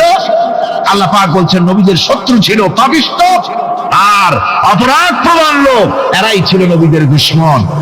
রাসূলগণের অবস্থা যদি এই হয়, তাহলে তার উম্মত, ওই দিনের ধারক বাহক যারা, তাদের বুঝি বিপদ আপদ হবে না নাকি? হবে কিনা? তো ইসলামের বিরোধিতা যারা করে, কোরআনের পরিভাষায় বলা হয়েছে ইসলামের দুশমন, নবীদের দুশমন। দুনিয়ার সব পাপিষ্ঠ আর অপরাধ প্রবণ লোকেরাই ইসলামের দুশমন হয়, নবীদের দুশমন হয়। আজও দেখেন, আজও তাকিয়ে দেখেন, ইসলামী আন্দোলনের বিরোধিতা যারা করে তারা পাপিষ্ঠ চরিত্রের কিনা তাকায় দেখেন, খুঁজে দেখেন, সর্বত্র খুঁজে দেখুন, খুঁজে দেখুন। যারা ইসলামী আন্দোলনের বিরোধিতা করে, যারা ইসলামকে মিটিয়ে দেওয়ার চেষ্টা করতেছে, যারা ইসলামকে মৌলবাদ বলে, ইসলামকে সাম্প্রদায়িক বলে, কোরআনে কারীমের কথা কত স্পষ্ট যে নবীদের দুশমন হয়, ইসলামের দুশমন হয় মুজরিম লোকেরা, অপরাধ প্রবণ আর পাপিষ্ঠ লোকেরা। আজও আমরা দেখতে পাই এই শ্রেণীর লোকেরা পাপিষ্ঠ এবং সবচাইতে সমাজের নিকৃষ্ট ধরনের চরিত্রহীন লোক। নামাজ নাই। আপনি খুঁজে দেখেন ইসলামী আন্দোলনের বিরোধিতা যারা করছে, যারা নেতৃত্ব দিচ্ছে, নামাজ নাই, রোজা নাই, চরিত্র নাই, হজ নাই, যাকাত নাই, মদ, জুয়া, জেনা, ব্যভিচার ইত্যাদিতে লিপ্ত। চেহারা দেখলে ছেলেপেলেরা 2 গ্লাস পানি খায় ভর ছোটে। কথা ঠিক কিনা কয়? এই হলো অবস্থা। মারে কেন? মুমিনদেরকে, পয়গম্বরদেরকে, সাহাবীদেরকে এবং ঈমানদারদেরকে মারে কেন? তার কারণ হচ্ছে আল্লাহ রাব্বুল আলামিন বলেছেন ওয়া মা নাকামু মিনহুম ইল্লা আইয়ুমিনু বিল্লাহিল আজিজিল হামিদ। কাফিররা ঈমানদার লোকদেরকে অন্য কোন অপরাধী নির্যাতন চালায় না, নির্যাতন চালায় শুধু এই কারণে যেহেতু মুমিন লোকেরা পরাক্রমশালী, আল্লাহ রাব্বুল আলামিনের দ্বীনকে কায়েম করতে চায়, তার উপরে ঈমান এনেছে, এই কারণেই তারা মারে। ঠিক কিনা কর? যুগে যুগে নবীদের উপরে, সাহাবীদের উপরে যে অত্যাচার হয়েছে, সেই অত্যাচার এই কারণেই হয়েছে, অন্য কোনো কারণে নয়। এই কঠিন বিপদে অবিচলতা এবং ধৈর্যের দৃষ্টান্ত নবীগণ পেশ করেছেন পৃথিবীর বুকে। আমরা দেখেছি ইব্রাহিম আলাইহিস সালামকে আগুনে ফালানো হয়েছে, আছে না কোরআন শরীফে? আমি কিন্তু গল্প করতেছি না, সব কোরআনের কথা। কিসের কথা? ইব্রাহিম আলাইহিস সালামকে আগুনে ফালানো হচ্ছে। অপরাধ কি? অপরাধ হচ্ছে হযরত ইব্রাহিম আলাইহিস সালাম দাওয়াত দিয়েছেন লা ইলাহা ইল্লাল্লাহ, জোরে পড়েন লা ইলাহা ইল্লাল্লাহ, লা ইলাহা লা ইলাহা ইল্লাল্লাহ মুহাম্মাদুর রাসূলুল্লাহ। হযরত ইব্রাহিম আলাইহিস সালাম দ্বীনের দাওয়াত দিয়েছেন, এক আল্লাহর দাওয়াত দিয়েছেন, ঈমানের দাওয়াত দিয়েছেন। আর কোন অপরাধ ছিল না। নমরুদ সহ্য করতে পারল না। কোরআনে কারীমের মধ্যে সব কথাগুলি আল্লাহ পাক এই জন্য বিধৃত করেছেন, এই জন্য কোরআনে কারীমের মধ্যে সব কথা উঠায় দিয়েছেন, যাতে করে মুমিনেরা বিপদ আসলে পরে যেন ঘাবড়ে না যায়। ইব্রাহিম আলাইহিস সালামকে আগুনে ফালানো হচ্ছে। ফেরেশতা বলছে, ইব্রাহিম তোমারে আগুনে ফালায় দেওয়া হতেছে, আমার কাছে সাহায্য চাও, আমার কাছে ক্ষমতা আছে, আগুনগুলো উঠাইয়া নমরুদের বংশ জ্বালায় দেব।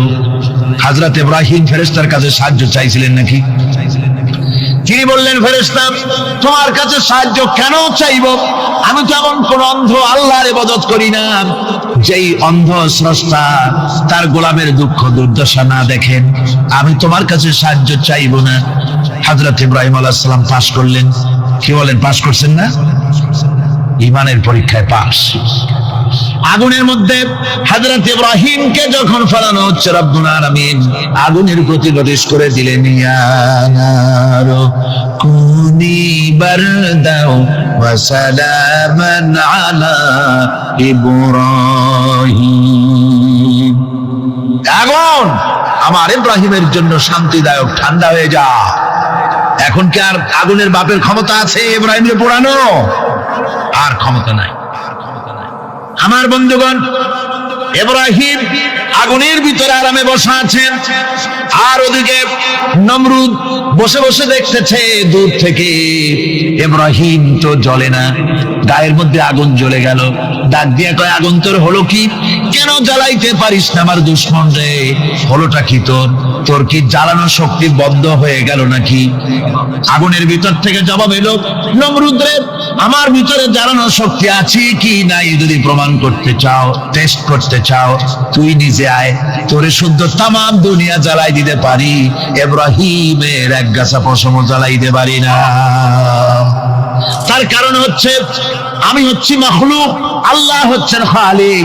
আল্লাহ আমাকে বলেছেন না জ্বালাতে, তুমি 1000 বার বললেও আমি ইব্রাহিমকে জ্বালাইতে পারবো না। কোরআনে কারীমে ঘটনা বলে মুমিনদেরকে সাহস দেওয়া হচ্ছে, মুমিনেরা দ্বীনের কাজ করতে গিয়ে বিপদ আবাজ আসবে, ঈমানের দাবি হলো বিপদ আসবে, আর বিপদ আসলে ঘাবড়ায় যেও না, মুসিবতে পড়ে চিন্তায় পেরেশানে হয়রান হয়ে যেও না। বিশ্বকবি আল্লামা ইকবাল কি সুন্দর করে বলেছেন, আজ ভি হো জু ইব্রাহিম কা ইমা पैदा आग कर सकती है एक अंदाज गुलिस्तान पैदा। ইব্রাহিমের ঈমান যদি আজিও কোথাও হয় বিদ্যমান, করতে পারেন অগ্নিকুণ্ডে খুবসুরত এক গুলিস্তান। আজও যদি আগুনের ভিতরে কোন নমরুদ কোন ইব্রাহিমকে যদি ফেলে দেয়, আল্লাহ রাব্বুল আলামিন আজও আগুনকে ফুলের বাগান বানায়া দিবেন। সুবহানাল্লাহ। ভয় পাওয়ার কারণ নাই, চিন্তা করার কোনো কারণ নাই। আমার বন্ধুগণ, হযরতে হুদ আলাইহিস সালামকে যখন সমাজের লোকেরা, রাষ্ট্রের লোকেরা ঘিরে ফেলে দিল, সমাজ শক্তি, রাষ্ট্র শক্তি যখন তাকে ঘিরে ফেলে দিল, ষড়যন্ত্রের পাহাড় তুলে দিল, তারে মেরে ফেলে দিবে, হযরত হুদ দেশ থেকে তা পালায় গেলেন না, ভয় পেলেন না। হযরতে হুদ আলাইহিস সালাম বললেন, কোরআনে কারীমে হযরত হুদের কথা কোট করা হলো, ফাকিদুনি জামিআন সুম্মা লা তুনজিরুন। সম্মিলিতভাবে ষড়যন্ত্র করো আমার বিরুদ্ধে, সবাই মিলে ষড়যন্ত্র করো, সুম্মা লা তুনজিরুন, আর আমাকে এতটুকু অবকাশ তোমরা দিও না। ইন্নী তাওয়াক্কালতু আলাল্লাহি রাব্বি রব্বি ওয়া রব্বিকুম, আমি ভরসা করেছি সেই আল্লাহর উপরে যার কুদরতি হাতের ভেতরে, যিনি আমাদের রব তোমাদেরও রব, আর যার কুদরতি হাতের ভিতরে তামাম পৃথিবীর জানগুলি যার হাতে, সে আল্লাহর উপরে ভরসা করেছি। ষড়যন্ত্র যদ্দূর আছে করতে থাকো, আমি ষড়যন্ত্র পরোয়া করি না। সুবহানাল্লাহ। এটাই হলো মুমিনের কোয়ালিটি। শুধু ঈমান, লা ইলাহা ইল্লাল্লাহু মুহাম্মাদুর রাসূলুল্লাহ, গরুর গোশত খাই, আর রবিউল মাস আসতে পরে ইয়া নবী সালাম আলাইকা, ইয়া রাসূল সালাম আলাইকা, তারপরে গরম গরম জিলাপি আর রসগোল্লা খাইলাম খুব বেশি করিয়া, এর নাম মুমিন নয়। মুমিন হচ্ছে তার চলায় ফেরায় ওঠায় বসায় সাহসিকতার এক আন্দাজ তৈরি হবে সে। আমার ভাইয়েরা, বিপদে অবিচলতা আমাদেরকে পয়গম্বরেরা শিক্ষা দান করেছেন।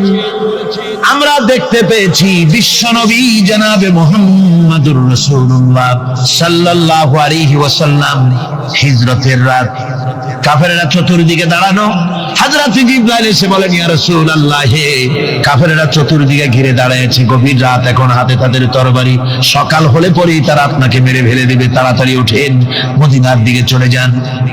আল্লাহ নবী ঘুমের থেকে জেগে হযরত আলীকে ডেকে বলেন, আলী, আল্লাহ অর্ডার করেছে আমি মদিনায় চললাম, আমার বিছানার পরে আমার চাদর গায়ে দিয়ে শুয়ে থাকো। হযরত আলী বলেন, আল্লাহর হাবিব, আপনার চাদর গায়ে দিয়ে ঘুমিয়ে থাকবো, সকালবেলায় কাফির বেঈমানেরা আপনার বিছানার পরে আপনার চাদর গায়ে দেওয়া অবস্থায় আমি আলীকে তারা মুহাম্মদ মনে করবে, আর আমি আলীকে নবী মনে করে তারা তাদের তরবারি দিয়া কেটে কেটে টুকরা টুকরা করে আমারে বিদায় করে দেবে দুনিয়া থেকে। এতটুকুনো পরোয়া করি না, বরং আমার দিলের মধ্যে এটাই তৃপ্তি থাকবে যে আমি আলীর জীবনের বিনিময় আল্লাহর হাবিব দুনিয়ায় বেঁচে আছে। যে ব্যক্তি বিদ্রোহ করেছে এবং দুনিয়ার জীবনকে অগ্রাধিকার দিয়েছে, তার জায়গা হচ্ছে জাহান্নাম। জোরে বলেন নাউজুবিল্লাহ। যে ব্যক্তি আল্লাহর সঙ্গে বিদ্রোহ করেছে আর পরকালের জন্য পাথর জোগাড় করে নাই, দুনিয়াকে অগ্রাধিকার দিল, পরকালকে ভুলে গেল, তার জায়গা হলো জাহান্নাম। وَأَمَّا مَنْ خَافَ مَقَامَ رَبِّهِ وَنَهَى النَّفْسَ عَنِ الْهَوَى فَإِنَّ الْجَنَّةَ هِيَ الْمَأْوَى। আর যে ব্যক্তি আপন প্রভুর সামনে উপস্থিত হওয়াকে ভয় করেছে এবং আপন প্রবৃত্তিকে লালসা মুক্ত করেছে, লালসার হাত থেকে রক্ষা করেছে, আল্লাহ রাব্বুল আলামিন কিয়ামতের দিন তার জন্য রেখে দিয়েছেন জান্নাত। তার জন্য কোন জায়গা? জান্নাত। আমাদেরকে পরকাল ভিত্তিক জীবন যাপন যদি করি, তাহলে কবরের জবাবগুলি খুব আসান হবে। আর যদি পরকাল ভিত্তিক জীবন যাপন না হয়, কবরটা মুসিবত হয়ে যাবে। হযরত ওসমান রাদিয়াল্লাহু তাআলা আনহু কবরের কাছে গিয়ে খুব কাঁদতেন। সাহাবায়ে কেরাম প্রশ্ন করেছেন, হুজুর, রাসূল করিম সাল্লাল্লাহু আলাইহি ওয়াসাল্লাম যখন জান্নাত ও জাহান্নামের ওয়াজ করেন, কখনো তো এত বেশি আপনি কাঁদেন না, যত বেশি কাঁদেন কবরের কাছে এসে, কারণ কি? হযরত ওসমান রাদিয়াল্লাহু তাআলা আনহু বলতেন, আমার সাথীরা, আমি আমার হাবিবের কাছে, আল্লাহ রাব্বুল আলামিনের রাসূলের কাছে আমি শুনেছি এই কবরটাই হলো প্রথম স্টেশন, এই কবরটাই হলো প্রথম ইমিগ্রেশন কাউন্টার। এই জায়গায় কেউ যদি ধরা পড়ে যায়, কারো যদি চার্জশিট হয়ে যায়, সব জায়গায় ধরা পড়ে যাবে, হাসরে মিজানে সিরাতে কোনো জায়গায় নাজাত পাবে না। আর এই কবরটা যদি কেউ মুক্তি পেয়ে যায়, মিজান সিরাত হাসর সব জায়গা থেকে আল্লাহ তারে ভালোভাবে পার করে দিবেন। এটা হলো আসল জায়গা, মারাত্মক জায়গা, খুব মারাত্মক জায়গা। আমি এটাকে ইমিগ্রেশন কাউন্টার বলেছি আমার ভাষা। ইমিগ্রেশন কাউন্টার যারা বিদেশ ভ্রমণ করেছেন তারা জানেন। লন্ডন যাবেন, আমেরিকা যাবেন, সৌদি আরব যাবেন, যে কোনো বিদেশে যাবেন, গেলেই পাসপোর্ট তারা দেখবে। পাসপোর্টে আপনার ন্যাশনালিটি কোনটা সেটাই তারা জানতে চাইবে। আপনি কোন দল করেন এটা তারা জানতে চাইবে না।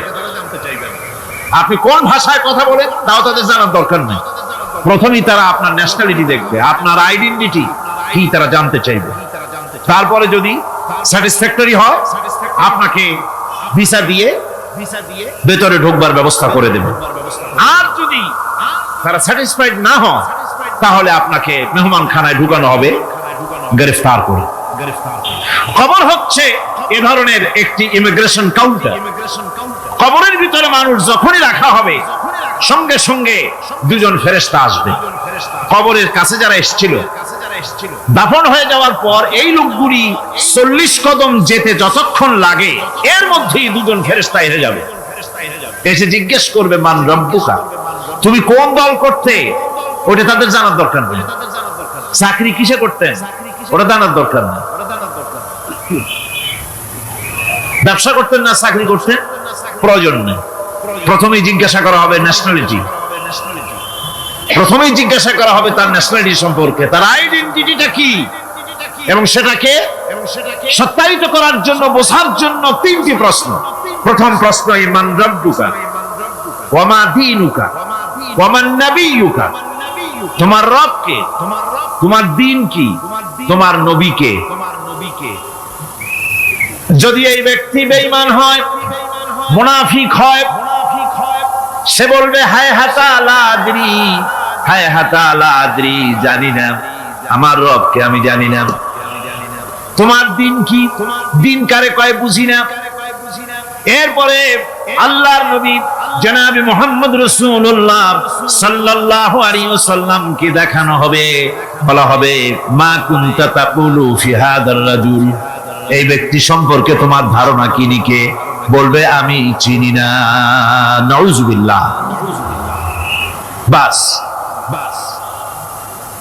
এরপরে তার যা হবার তাই শুরু হয়ে যাবে। আর যদি বান্দাটা মুমিন হয়, প্রশ্ন করা হবে মান রব্বুকা, জবাব দেবে রব্বি আল্লাহ, আমার রব আল্লাহ রাব্বুল আলামিন। ওয়া মা দীনুকা, দীনুনা ইসলাম, আমার দিন হচ্ছে ইসলাম। এরপরে আল্লাহর নবীকে দেখানো হবে। কয়েক রকমের বর্ণনা আছে, কোন বর্ণনায় আছে হুজুরের আকারে দেখানো হবে অথবা রাসূলকে সরাসরি দেখানো হবে। বলা হবে মা কুনতা তাকুলু ফি হাদার রাজুল, এই লোকটি সম্পর্কে ধারণা কি। মুমিন ব্যক্তি বলবে হাদা নবিয়ুনা মুহাম্মাদুর রাসূলুল্লাহ সাল্লাল্লাহু আলাইহি ওয়াসাল্লাম, ইনি আমার তো সেই নবী মুহাম্মাদুর রাসূলুল্লাহ সাল্লাল্লাহু আলাইহি ওয়াসাল্লাম। আমরা যদি এই রকমের জবাব দিতে পারি, আল্লাহ কবুল করো। সকলে জোরে করে আমিন। জবাব হয়ে যাওয়ার পর গায়ব থেকে আওয়াজ আসবে ফাফরিশু বিল জান্নাতি ওয়ালবিসু বিল জান্নাহ, ও আমার ফেরেশতারা আমার এই বান্দাকে জান্নাতের পোশাক পরায়া দাও আর কবরটাকে জান্নাতের বিছানা বিছায়া দাও। জান্নাতের পোশাক পরায়া দাও, জান্নাতের বিছানা বিছায়া দাও। ইলা মাদ্দা বাসারিহি, তার চোখের দৃষ্টি যত দূর যায় কবরটা ততটা প্রশস্ত করে দাও। এরপর বেহেশতের পোশাক পরাইয়া বেহেশতের বিছানা বিছায়া ফেরেশতা বলবে নৌম কানাউমুল উরুস, ঘুমিয়ে যাও। দুলামিয়া যেমন বাসর সজ্জায় নতুন বউ নিয়ে আরামে ঘুমায়, এরকম আরামে ঘুমায় যাও। ইলা ইয়াউমিল কিয়ামা, কিয়ামত পর্যন্ত ঘুমায় আরামে ঘুমিয়ে থাকবে। এরপরে সিংহায় ফুৎকার হবে, সিংহার ফুৎকারের আওয়াজে তার ঘুম ভেঙে যাবে। বলবে ইয়া ওয়াইলানা মান বা'আথানা মিন মারকাদিনা, হায় আফসোস, আমার এত আরামের ঘুম থেকে কে আমাকে জাগ্রত করলো, আমার ঘুমটারে নষ্ট করলো কে। আওয়াজ আসবে হাদা মা ওয়াদার রহমান ওয়া সাদাকাল মুরসালুন, এটা হচ্ছে রহমানের সেই ওয়াদা, আর মুরসালিনরা নবীরা সত্য কথাই বলেছিলেন, সেই কিয়ামত অনুষ্ঠিত হচ্ছে। আমার বন্ধুগণ, সেজন্য এই দুনিয়ার মোহে পড়ে থাকলে পরে দুনিয়ায় যারা অগ্রাধিকার দিবে দুনিয়াকে পরকালের তুলনায়, জবাব দিতে পারবে না কবরের ভিতরে গিয়া। আর যারা পরকালকে অগ্রাধিকার দিবে, দুনিয়ার চাইতে পরকালকে বেশি অগ্রাধিকার দেবে, আর আল্লাহর ভয় কলিজার ভিতরে রাখবে, কবরের জবাব সঠিকভাবে দিতে পারবে, কিয়ামতের দিন আল্লাহ রাব্বুল আলামিন তাদের জন্য জান্নাত দান করবেন। জোরে বলেন আমিন। দুনিয়াটা হচ্ছে দুনিয়া যেখানে আমরা আছি। আমি আগেই বলেছি দুনিয়া হচ্ছে আদনা শব্দ থেকে এর উৎপত্তি হয়েছে। তুচ্ছ, নিকৃষ্ট, এটার দাম নাই, এটার মূল্য নাই। হযরত ইবনে কাইয়িম রাহিমাহুল্লাহ নওয়ারাল্লাহু মারকাদাহু ওয়া জাআলাল জান্নাতা মাথওয়াহু, হযরত ইবনে কাইয়িম তিনি বলছেন, সুন্দর করে বলছেন দুনিয়া সম্পর্কে, মা মাদা ফিদ দুনিয়া আহলামুন ওয়া মা বাকিয়া মিনহা আমানি ওয়াল ওয়াক্তু বাইনাহুমা দাইম। মা মাদা ফিদ দুনিয়া আহলামুন, জীবনের যে অংশ ফেলে এসেছি সেটা আজ একটা স্বপ্ন। ওয়া মা বাকিয়া মিনহা আমানি, আর জীবনের যে অংশ সামনে বাকি আছে সেটা এখন একটা আকাঙ্ক্ষা। ওয়াল ওয়াক্তু বাইনাহুমা দাইম, আর এর মাঝখান থেকে সময় সব চলে যাচ্ছে। কত বড় কথা চিন্তা করেছেন? জীবনের যে অংশ ফেলে এসেছি তা আজকে স্বপ্ন, তা কি বলে স্বপ্ন, আর সামনে যা আছে সেটা আকাঙ্ক্ষা, আর মাঝখান থেকে সময় সব চলে যাচ্ছে। এরপরে তিনি বলছেন, وَمَنْ يَسْحَبِ الدُّنْيَا يَكُنْ مِثْلَ قَابِضٍ عَلَى الْمَاءِ خَالَتْهُ فُرُوجُ الْأَصَابِعِ। দুনিয়াদারের অবস্থা হচ্ছে এই, কেউ যদি দুই হাতে পানি খামসায় ধরে, দুই হাতে কি ধরছে বলে, দুই হাতে পানি খামসায় ধরেছে, খুব মজবুত করে ধরেছে, দুই মুঠ পানি, বলেন থাকবে কতটুকু? কতটুকু থাকবে? এক ফোঁটাও থাকবে না। কারণ তার আঙ্গুলের ফাঁক তার সাথে খেয়ানত করবে, আঙ্গুলের ফাঁক দিয়া পানিগুলি সব বেরিয়ে চলে যাবে। সুতরাং দুনিয়া যারা চায় তারা ঠিক পানি খামসায় ধরলে পানি যেমন হাতের ভেতর থেকে খেয়ানত করে চলে যায়, যারা দুনিয়া চায় দুনিয়াও তাদেরকে এভাবে ফাঁকি দিয়ে চলে যায়।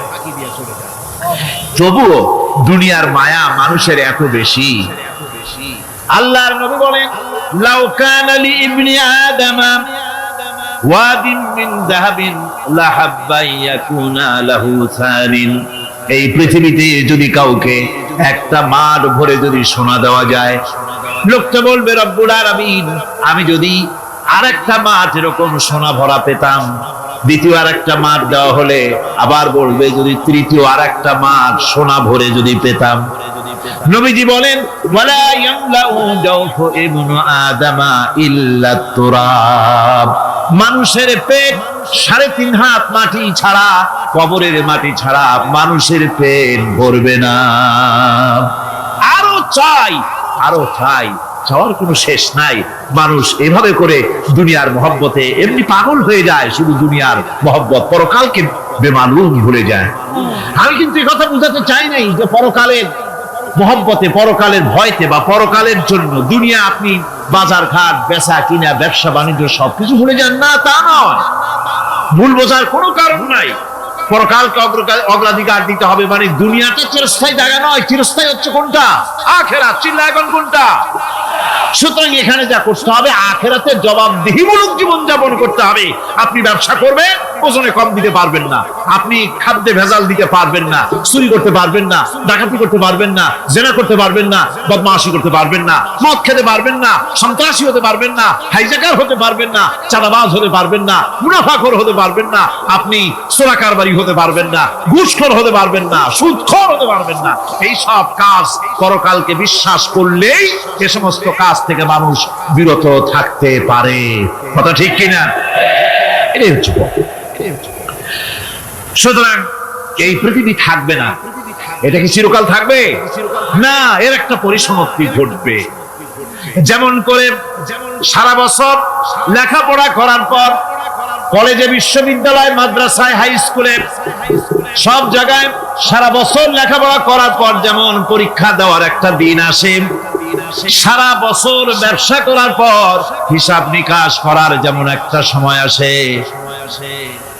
সারা মাস চাকরি করার পর বেতন পাওয়ার যেমন একটা দিন আসে, সারা জীবন চাকরি করার পর পেনশন পাওয়ার যেমন একটা সময় আসে, অনুরূপ ভাবে এই দুনিয়া যেদিন শেষ হয়ে যাবে, আল্লাহ নির্ধারিত সময় শেষ হয়ে যাওয়ার পর একটা সময় আসবে যখন আল্লাহ রব্বুল আলামিন সব শেষ করে দিবেন।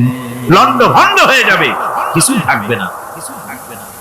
কোরআনে কারিমে আল্লাহ সব বলেছেন, কোরআনে সব আল্লাহ বলে দিয়েছেন। আল্লাহ পাক বলেন এই পৃথিবীর সব কেমন ভাবে ধ্বংস হবে তার চিত্র আল্লাহ পাক কোরআনে কারিমে তুলে ধরেছেন। ইদাস সামাউ ফাতারাত ওয়া ইদাল কাওয়াকিবু তাসারাত ওয়া ইদাল বিহারু ফুজ্জিরাত ওয়া ইদাল কুবুরু বু'সিরাত। যখন আকাশসমূহ দীর্ঘ বিদীর্ণ হয়ে যাবে, তারকাগুলি বিক্ষিপ্ত হয়ে ছিটকে পড়বে, আর সমুদ্রগুলি উচ্ছ্বসিত হয়ে পড়বে, কবরগুলি সব তার ভেতরে যা আছে উদ্গীরণ করে দেবে, তারকাগুলি স্তিমিত হয়ে যাবে। এরপরে সমস্ত আকাশগুলি সিজিল্লিল কুতুব, কিতাবের পৃষ্ঠার মতো একটার পরে একটা ঠাস ঠাস করে পড়তে থাকবে, চূর্ণ বিচূর্ণ হয়ে ভেঙে চুরে একাকার হয়ে যাবে। পাহাড়গুলিকে উড়িয়ে দেওয়া হবে, চন্দ্র এবং সূর্য একাকার হয়ে। আল্লাহ রাব্বুল আলামিন বলেন ফাইদা বারিকাল বাসার ওয়া খাসাফাল কমার ওয়া জুমিআশ শামসু ওয়াল কমার। চক্ষু যখন বিস্ফারিত হয়ে যাবে, চাঁদ যখন তার আলো হারিয়ে ফেলবে, সূর্য যখন তার আলো হারিয়ে ফেলবে, চাঁদ আর সূর্য সব একাকার হয়ে যাবে, সেই সময়ের অবস্থাটা কি চিন্তা করো। মানুষ হয়রান হয়ে দৌড়াদৌড়ি করবে। ওয়াহুমিলাতিল আরদু ওয়াল জিবালু ফাদুক্কাতা দাক্কাতান ওয়াহিদা। জমিন এবং পাহাড়গুলির মধ্যে আল্লাহ রাব্বুল আলামিন সংঘর্ষ বাঁধিয়ে দিবেন, পাহাড়গুলি ভেঙে চুরে টুকরা টুকরা হয়ে যাবে, পাহাড়গুলি উঁচু করে জমিনের উপরে আছাড় মেরে আল্লাহ রাব্বুল আলামিন ভেঙে চুরে চুরমার করে দিবেন। সুবহানাল্লাহ। আল্লাহ পাক বলেন জেনে রাখো, দুঃখ এবং কষ্টের সাথে রয়েছে সুযোগ আর সুবিধা, আর অসচ্ছলতার সাথে রয়েছে উদার সচ্ছলতা। জোরে কোন সুবহানাল্লাহ। কাজে ভয় পাওয়ার কারণ নাই, হতাশ হওয়ার কারণ নাই। গুনাহ করেছো, হতাশ হয় না। যুবকদের গুনাহ করা স্বাভাবিক।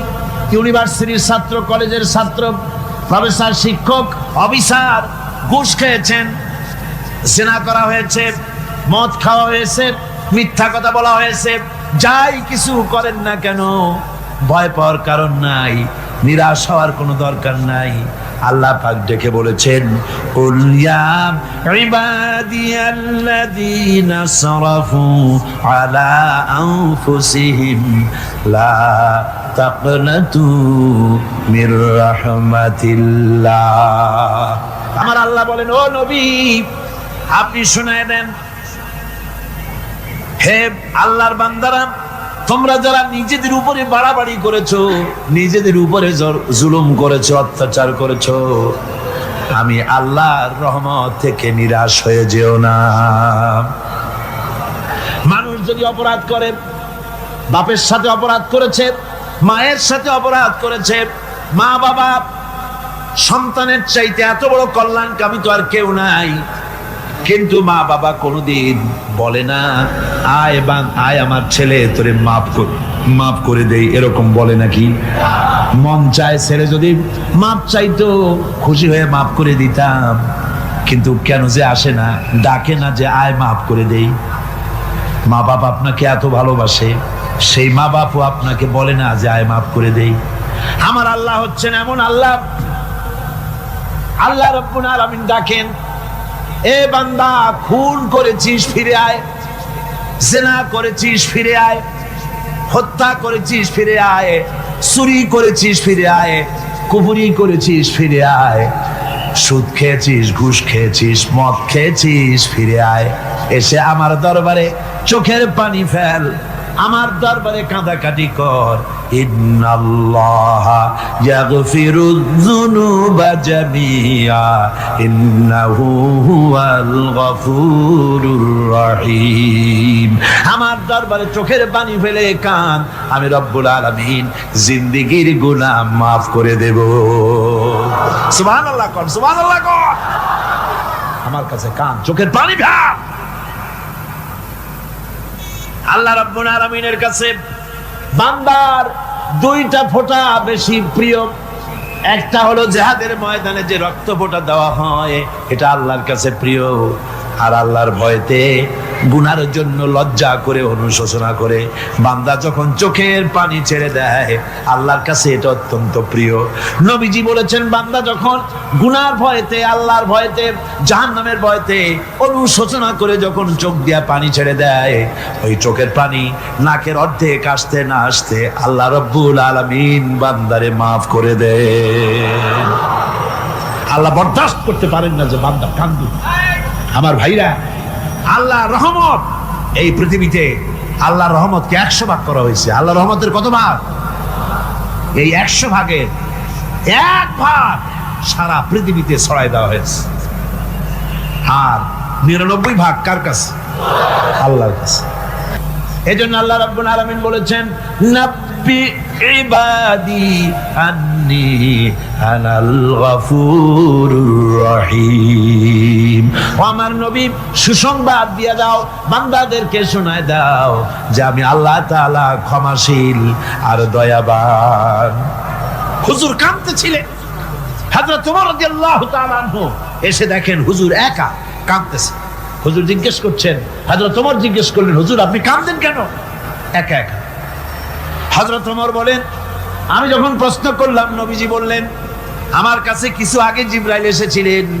জিবরাইল এসে আমাকে বললেন, আল্লাহ পাক বলেছেন, হে আমার নবী, ইসলামের ভিতরে থেকে যে সমস্ত মানুষগুলো ইসলামের ভিতরে থেকে চুল আর দাড়ি পাকায় দিছে, কিয়ামতের দিন এই লোকগুলারে আমি শাস্তি দিতে আমার শরম হবে। হযরত ওমর বলেন, হুজুর উম্মতের জন্য কত বড় খোশ খবর এটা, আর আপনি কাঁদতেছেন। হুজুর বলেন, ওমর তুমি জানো না, আমার কান্নার কারণ ভিন্ন।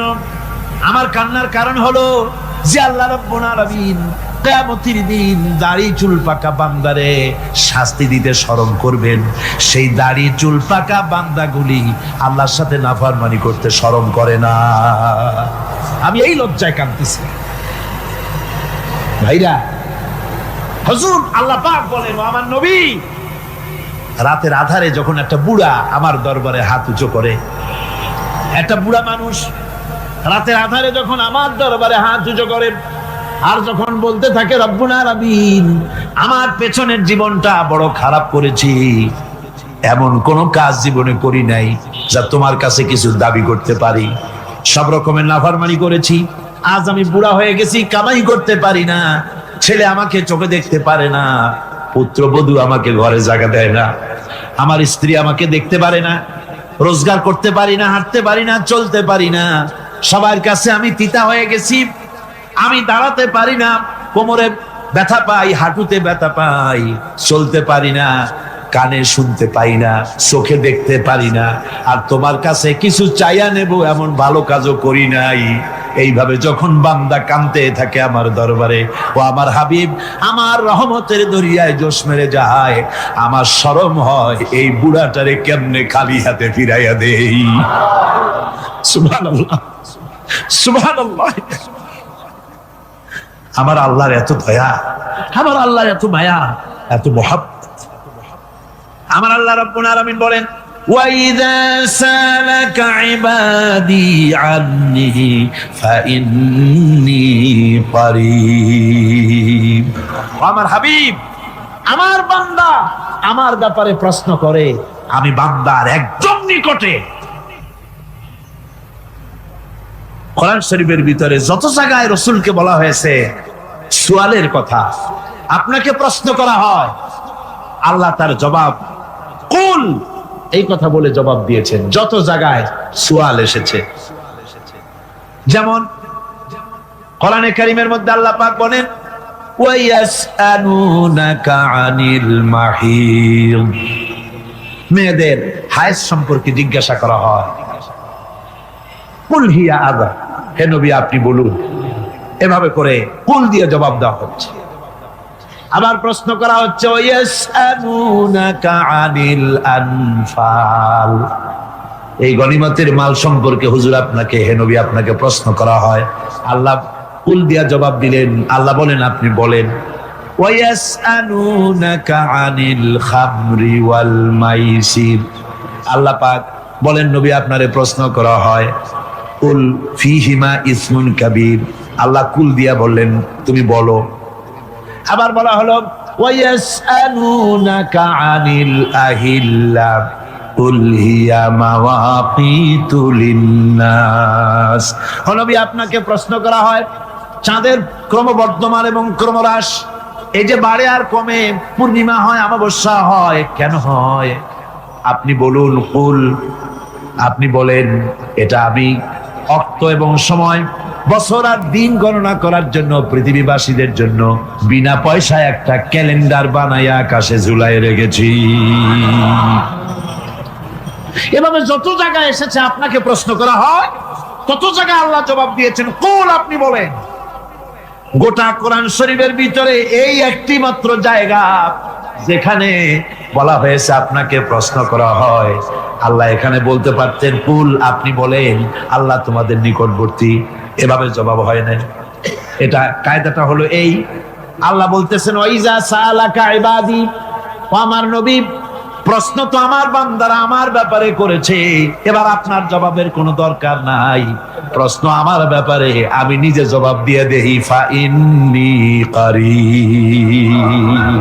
ও বান্দা, আমার ব্যাপারে প্রশ্ন করেছিস, জবাব আমি দেই, আমি তোর সবচাইতে বেশি নিকটে। সুবহানাল্লাহ, কত নিকটে?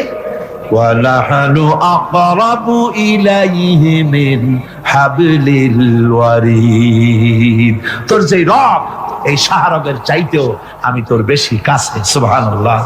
আমারে ডাক, আমারে ডাক, কলিজা দিয়া ডাক, অন্তর দিয়ে ডাক। মনের থেকে মানুষ যদি ডাকে, মুখের ডাক আর মনের ডাক এক জিনিস নয়। দিল সে जुबां से निकलती है, असर रखती है, पर नहीं मगर ताकते परवाज रखती है। দিল থেকে যে কথা বেরোয় তা প্রভাব বিস্তার করে, ডানা নাই কিন্তু ওড়ার ক্ষমতা রাখে। মনের কথাই ভিন্ন। মন থেকে, দিল থেকে, কলিজা থেকে, অন্তরের গভীর কন্দর থেকে মুহাব্বতের সাথে কেউ যদি একবার বলে আল্লাহ, আল্লাহ রাব্বুল আলামিন বলেন, অন্তরের অন্তঃস্থল থেকে একটি বার যদি বান্দা বলেন আল্লাহ, আল্লাহ বলেন 70 বার সাড়া দিয়া জিজ্ঞেস করি, বান্দা কি চাও, আমি তোমার কাছে আছি। সুবহানাল্লাহ, আমি তোর একদম কাছে, কি চাস বল, বল আমার কাছে। এমন দয়াবান, এমন মেহেরবান, এমন আল্লাহ আমাদের। সে আল্লাহ রাব্বুল আলামিন তিনি বলছেন وَقَالَ رَبُّكُمْ ادْعُونِي أَسْتَجِبْ لَكُمْ। তোমাদের রব বলেছেন আমারে ডাকো, আমি আল্লাহ ডাকের সাড়া দিয়া দেব। সুবহানাল্লাহ। কারে ডাকতে হবে? কারে ডাকতে হবে? এই বিশাল জনসমুদ্র একটুকে চিল্লা এখন কারে ডাকতে হবে? কোন পীর সাহেবকে নয়, আল্লাহর কসম কোন খাজা বাবাকে নয়, ডাকতে হবে কারে? চিল্লা এখন কারে? ওয়াকালা রাব্বুকুম উদউনি, তোমার রব তোমাকে বলতেছে আমারে ডাকো, আস্তাজিব লাকুম, আমারে ডাকবে আমি সাড়া দিয়ে দেব। সুবহানাল্লাহ। আল্লাহকে ডাকেন, কি চাই আপনার বলেন, কি চাই? আল্লাহর কাছে চান, আল্লাহ দিয়ে দিবে। দেওয়ার জায়গা আল্লাহর কাছে চাইবেন, আল্লাহ দিবেন। দেওয়ার জায়গা, চাওয়ার জায়গা হলো সেজদায় পড়ে যাবেন। আমার ভাইয়েরা, জায়গাটা চিনায় দিলাম। মাজারে যাওয়া লাগবে না, কবরে যাওয়া লাগবে না। 2 রাকাত নামাজ পড়ে সেজদায় পড়ে গিয়া যত বিপদ আছে, মুসিবত আছে, সেজদার মধ্যে চোখের পানি ছেড়ে দেন আর কেন্দে কেন্দে জীবনের কথা বলেন। আল্লাহ রাব্বুল আলামিন আপনার আওয়াজ শুনবেন আর দোয়া কবুল করে নিবেন। কাঁদতে হবে আল্লাহর কাছে। কার কাছে? আল্লাহর কাছে। আল্লাহর প্রতি আপনি পূর্ব পশ্চিমে কতবার মুখ ঘোরালেন, এটাই কিন্তু আপনার আসল সৎ কাজ নয়।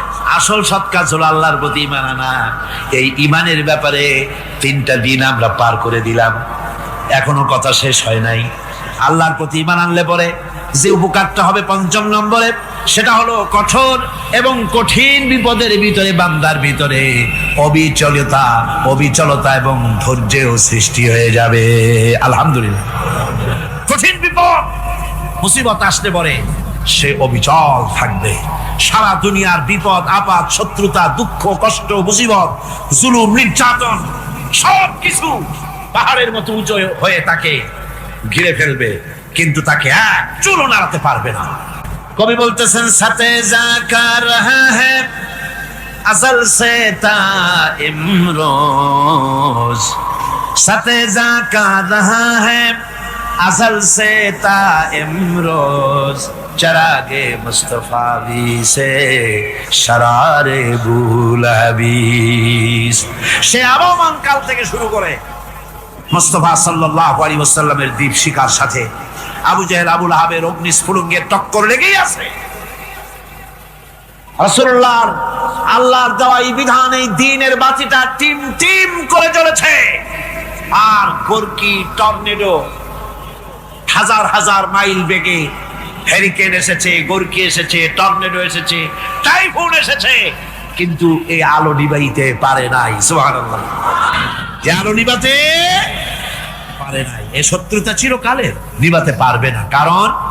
কারণ হচ্ছে আল্লাহ রাব্বুল আলামিন বলেছেন, ইউরিদুনা লিইউতফিউ নূরাল্লাহি বিআফওয়াহিহিম ওয়াল্লাহু মুতিম্মু নূরিহি ওয়ালাউ কারিহাল কাফিরুন। ওরা চায় মুখের ফু দিয়ে আমার আলোকে নিভিয়ে দেবে, কিন্তু আমি আমার আলোকে পূর্ণতা দান করব। তাতে কাফের বেঈমানদের কলজায় যত জ্বালা যন্ত্রণা হোক, আমার দিন কেউ মিটাই দিতে পারবে না। সুবহানাল্লাহ। সুতরাং বিপদে অবিচলতা আসবে, সে অটল হবে, মজবুত হবে। কোরআনে কারীম বলতেছে, ওয়া কাযালিকা জাআলনা লিকুল্লি নাবিয়্যিন আদুওয়াম মিনাল মুজরিমিন। এই পৃথিবীতে এমনি করে আমি সকল নবীদের শত্রু বানিয়েছি, সব পাপিষ্ঠ অপরাধীদেরকে। নবীদের সাথে বিরোধিতা করেছে কারা? পাপিষ্ঠরা, অপরাধীরা। মানুষ অত্যাচারিত হয়েছে, সাহাবায়ে কেরাম অত্যাচারিত হয়েছেন। বুখারী শরীফের হাদিসে এসেছে, রাসূল করিম সাল্লাল্লাহু আলাইহি ওয়াসাল্লামের কাছে হযরতে খাব্বাব গিয়ে উপস্থিত হয়েছিলেন। হযরতে খাব্বাব বলেন, হাদিসটা এভাবে লেখা হয়েছে বুখারীতে, ওয়ান খাব্বাব বিন আরিদ রাদিয়াল্লাহু তাআলা আনহু قال شكونا إلى رسول الله صلى الله عليه وسلم وهو متوسد بردة له في ظل الكعبة। রাসূলুল্লাহর কাছে গেলাম, কাবা শরীফের কাছে গিয়ে দেখি নবীজি একটা চাদর গায়ে দিয়ে তিনি আরাম ফরমাচ্ছিলেন কাবা শরীফের ছায়ায়। সেখানে গিয়ে বললাম, আলা তাস্তানসিরু লানা আলা তাদউ লানা ইয়া রাসূলুল্লাহ, হে আল্লাহর রাসূল, আপনি কি আমাদের জন্য আল্লাহর কাছে দোয়া চাইবেন না? আপনি কি আল্লাহর কাছে আমাদের জন্য সাহায্য চাইবেন না? আমাদের লোকগুলিকে, মুসলমানগুলিকে মারতে মারতে তো শেষ করে ফেলে দিল। তারা আমাদের সুমাইয়াকে মারলো, আমাদের খাব্বাবকে উটের সাথে পায়ের দড়ি লাগায় টানলো, আমাদের খোবায়েবকে তারা আগুনের উপরে চিৎ করে শোয়ায় রাখলো, না খায় রাখতেছে, মারতেছে, কষ্টে তো শেষ হয়ে গেলাম। হুজুর, আপনি কি আমাদের জন্য দোয়া করবেন না?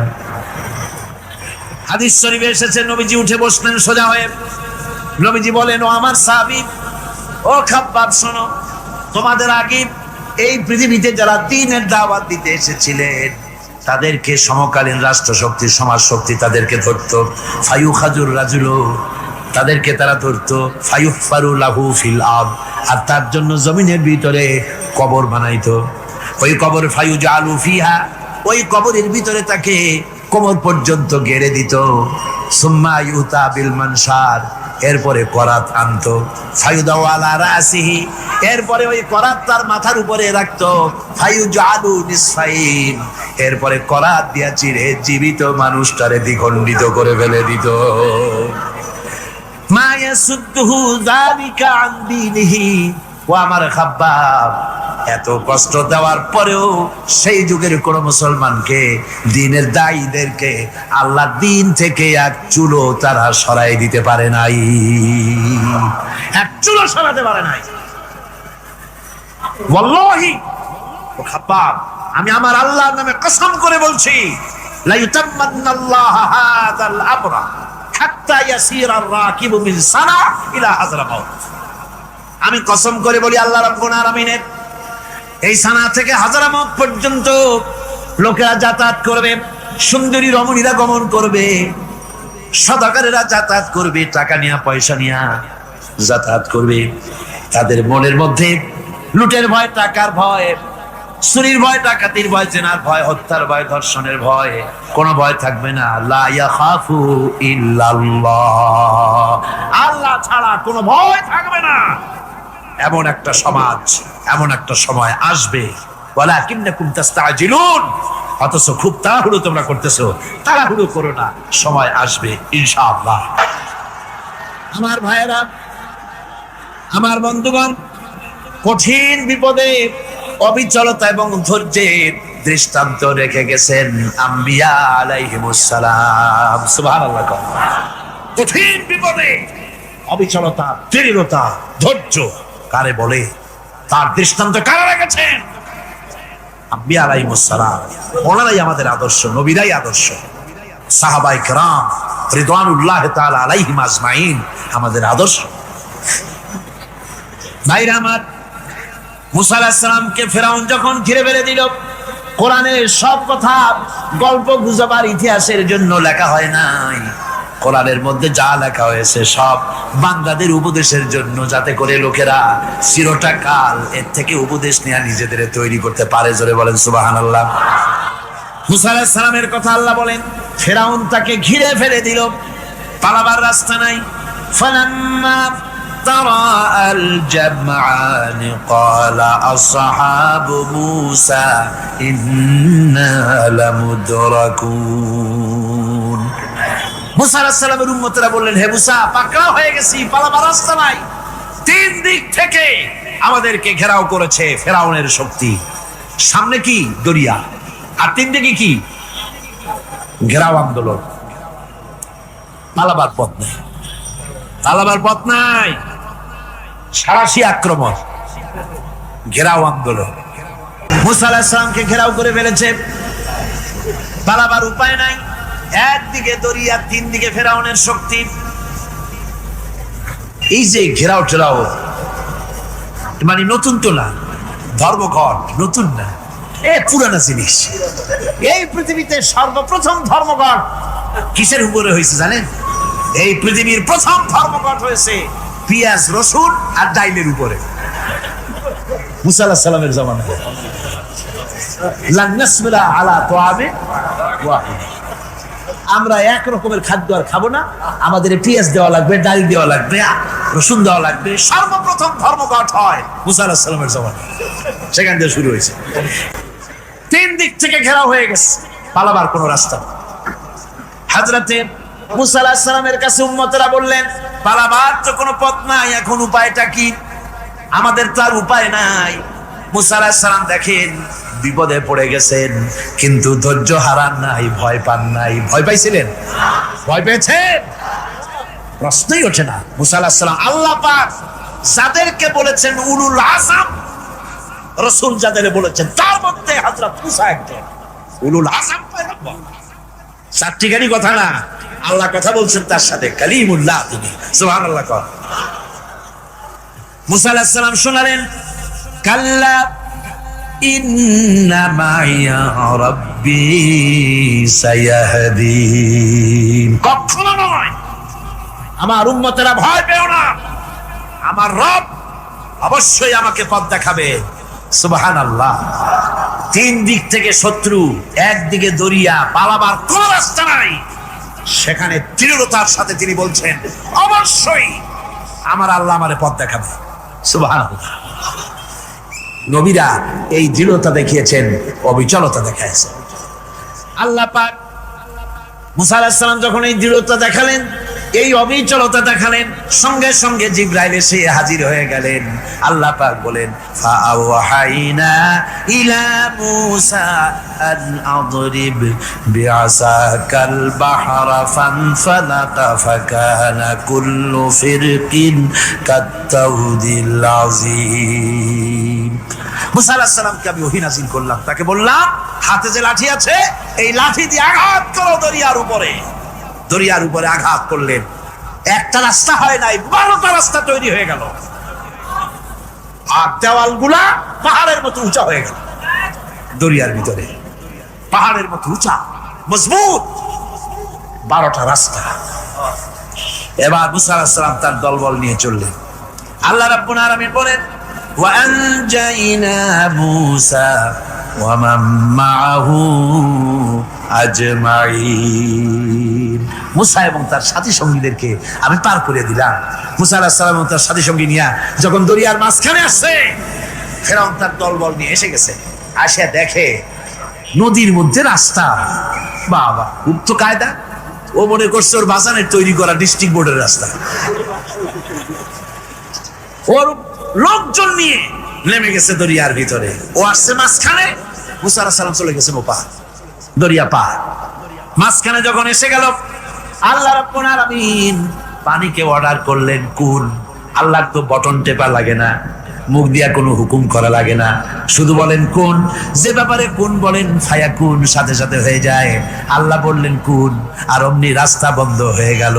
এবার তুফান শুরু হয়েছে নদীতে, ঢেউয়ের উপরে ঢেউ, মৌজুন কাল জিবাল, পাহাড়ের মতো উঁচু হয়ে হয়ে ঢেউ আসতেছে। দলবল ঘোড়া আর অস্ত্রপাতি যা ছিল সব মরিয়া শেষ। এবার ফেরাউন একা উপরে ওঠে আর নিচে নামে, পানি খেতে খেতে পেটের কাম সারা। জনমের খাওয়া খাইছে পানি, এখন জান যায়।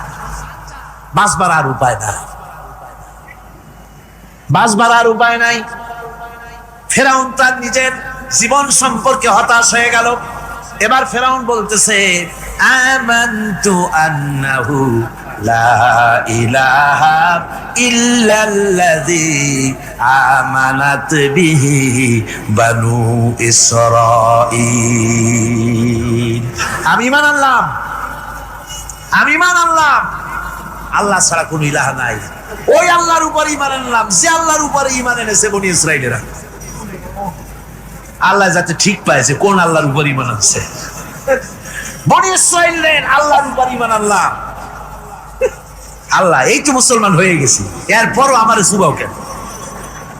আল্লাহ রাব্বুল আলামিন জবাবে বলেন আল আন, এখন ওয়াকাদ আসাইতা ক্বাবলু ওয়া কুনতা মিনাল মুফসিদিন। এখন ঈমান আনার কথা বলছো, অথচ যুগের পর যুগ, বছরের পর বছর ধরে আমার মানুষের উপরে মন গড়াই চালাইছ, আমার পয়গম্বরের সাথে বেয়াদবি করেছ। আজ তোমাকে আমি ছাড়ছি না, তোমাকে আজকে ছেড়ে দেব না। আমি তোমাকে মারব। আর সমস্ত প্রাণীগুলিকে, স্থলচর প্রাণীগুলিকে আল্লাহ পাক অর্ডার দিয়া দিলেন, এই ফেরাউনের লাশকে ডুবাবি না, পচাবি না, খাবি না। আলিয়াউমা নুনাজ্জিকা বিবাদানিক, আমি তোমার শরীরে বাঁচায় দেব। পোকে খাবে না, পানিতে পচবে না, মাছে খাবে না, কুমিরে খাবে না, দুনিয়ার কোনো পশুতে খাবে না। আমি তোরে শুটকি বানাইয়া রাখবো, যাতে করে দুনিয়ার সমস্ত ফেরাউন যত যুগে যুগে আসে তোরে দেখে যেন হেদায়েত নিতে পারে। ফেরাউনকে আল্লাহ শুটকি বানায় রাখছে। আমি ফেরাউনদের লাশ দেখেছি ব্রিটিশ মিউজিয়ামে। ফেরাউন তো একটা না, অনেকগুলা। আসলটারে অবশ্য দেখিনি। ব্রিটিশ মিউজিয়ামে ওই ফেরাউন গুলার লাশ যখন অসুবিধা হয়, মমিগুলি, তখন ইংল্যান্ডে নিয়ে যায় চিকিৎসা করাবার জন্য। চোখ টোক আছে গর্তের ভিতরে, তারপরে চামড়া টামড়া হাড়ের সাথে মিশানো, ওইভাবে চেহারা দেখলে মনে হয় যে সত্যি ফেরাউনি গুলা। আর ব্রিটিশের কাম, মিশর থেকে নামছে এমন কোন জিনিস নাই। তারা ময়ূর সিংহাসনের, শাহজাহানের ময়ূর সিংহাসনের ময়ূরের বাম চোখে কোহিনূর মণি লাগাইছিলেন। শাহজাহান ময়ূরের ডান চোখে কোহিনূর মণি লাগায় নাই। কোহিনূর মণির অনেক দাম, আমি দেখে এসেছি মণি, এখন সেটা কুইন এলিজাবেথের মুকুটে শোভা পাচ্ছে। সেই মণি এমনি বলে প্রবাদে 7 রাজার ধন 1 মাণিক্য, বলেন এরকম অনেক দাম। শাহজাহান দেখালেন আমি মুসলমান, আমার কাছে এটার দাম নাই, এই জন্য ময়ূরের ডান চোখে লাগালাম না, বাম চোখে লাগাই দিলাম। এইটারে চুরি করছে। টিপু সুলতানের তরবারিটা পর্যন্ত চুরি করেছে। আজ পর্যন্ত ব্রিটিশ মিউজিয়ামে টিপু সুলতানের তরবারিটা আছে, আমি তরবারিটা দেখে এসেছি। আমার বন্ধুগণ, বলতেছিলাম যে পৃথিবীতে আল্লাহ রাব্বুল আলামিন নবীরা তাদের চরিত্র দিয়ে বিপদের মোকাবেলা করে, দুনিয়ার সামনে কঠিন বিপদের মোকাবেলা করে অবিচলতা, দৃঢ়তা দেখায় গেছেন যে কেমন করে এই পৃথিবীতে বিপদের সামনে মোকাবেলা করতে হয়। ধৈর্য ধরতে হবে, বিপদ আসবে পাহাড় সমান হয়ে, আপনাকে ধৈর্য ধারণ করতে হবে সেভাবে বুক বেঁধে। যেহেতু এটা যদি বিশ্বাস হয় যে আমার কিসমতে যা আছে তার থেকে বেশি কিছু হবে না, তাহলেই আপনার ধৈর্য আসবে, ভয় পাবেন না। কথা ঠিক কিনা কন? এবারে হযরত হুদ আলাইহিস সালাম সম্পর্কে আল্লাহ রাব্বুল আলামিন বলেন, হযরতে হুদকে যখন ষড়যন্ত্র হলো, কাফির বেঈমানেরা তাকে মেরে ফেলার জন্য যখন সরকারি ষড়যন্ত্রে লিপ্ত হয়ে গেল, হযরতে হুদ সমাজের এই চ্যালেঞ্জের মোকাবেলা করলেন। হযরত হুদ বলেন, ফাকিদুনি জামিআন সুম্মা লা তুনজিরুন ইন্নী তাওয়াক্কালতু আলাল্লাহি রাব্বি ওয়া রাব্বিকুম। আমি তোমরা তোমাদের ষড়যন্ত্র আমার বিরুদ্ধে যত পারো আমার বিরুদ্ধে ষড়যন্ত্র চালাও, এতটুকুন আমার অবকাশ দিও না। আমি এমন আল্লাহর উপরে ভরসা করেছি যার হাতের ভিতরে তোমাদেরও জান আর আমারও জান। যা পারো তাই করো। সরকার সমস্ত শক্তি একত্রিত হয়ে আমার মোকাবেলা করো। একদিকে হুদ আলাইহিস সালাম, আর একদিকে গোটা জাতি। হযরত হুদ ভয় পায় নাই। সুবহানাল্লাহ কোন? ঈমান বিল্লাহ মানুষের কলিজাকে এভাবে শক্ত করে দেয়। কোন আলহামদুলিল্লাহ। এবারে এই বিপদের, কঠিন বিপদের মোকাবেলা করে আমার রাসূল যে প্রমাণ দিয়া গেলেন, আমার রাসূল যে কঠিন বিপদের মোকাবেলা করলেন, ভাইরা আমার, হিজরতের রাতে সওর পাহাড়ের ভিতরে যখন তিনি আশ্রয় নিলেন, হযরতে আবু বকরের সাথে ছিলেন। হযরতে আবু বকর রাদিয়াল্লাহু তাআলা আনহু বলেন, হুজুর আপনি দাঁড়ান, এটা তো পাহাড়িয়া গুহা, গুহার ভিতরে সাপ থাকতে পারে, বিচ্ছু থাকতে পারে, আমি আগে ঢুকি, বিপদ যদি হয় আমার উপর থেকে হয়ে যায়। গুহার ভিতরে নেমে গুহা সাফ করলেন।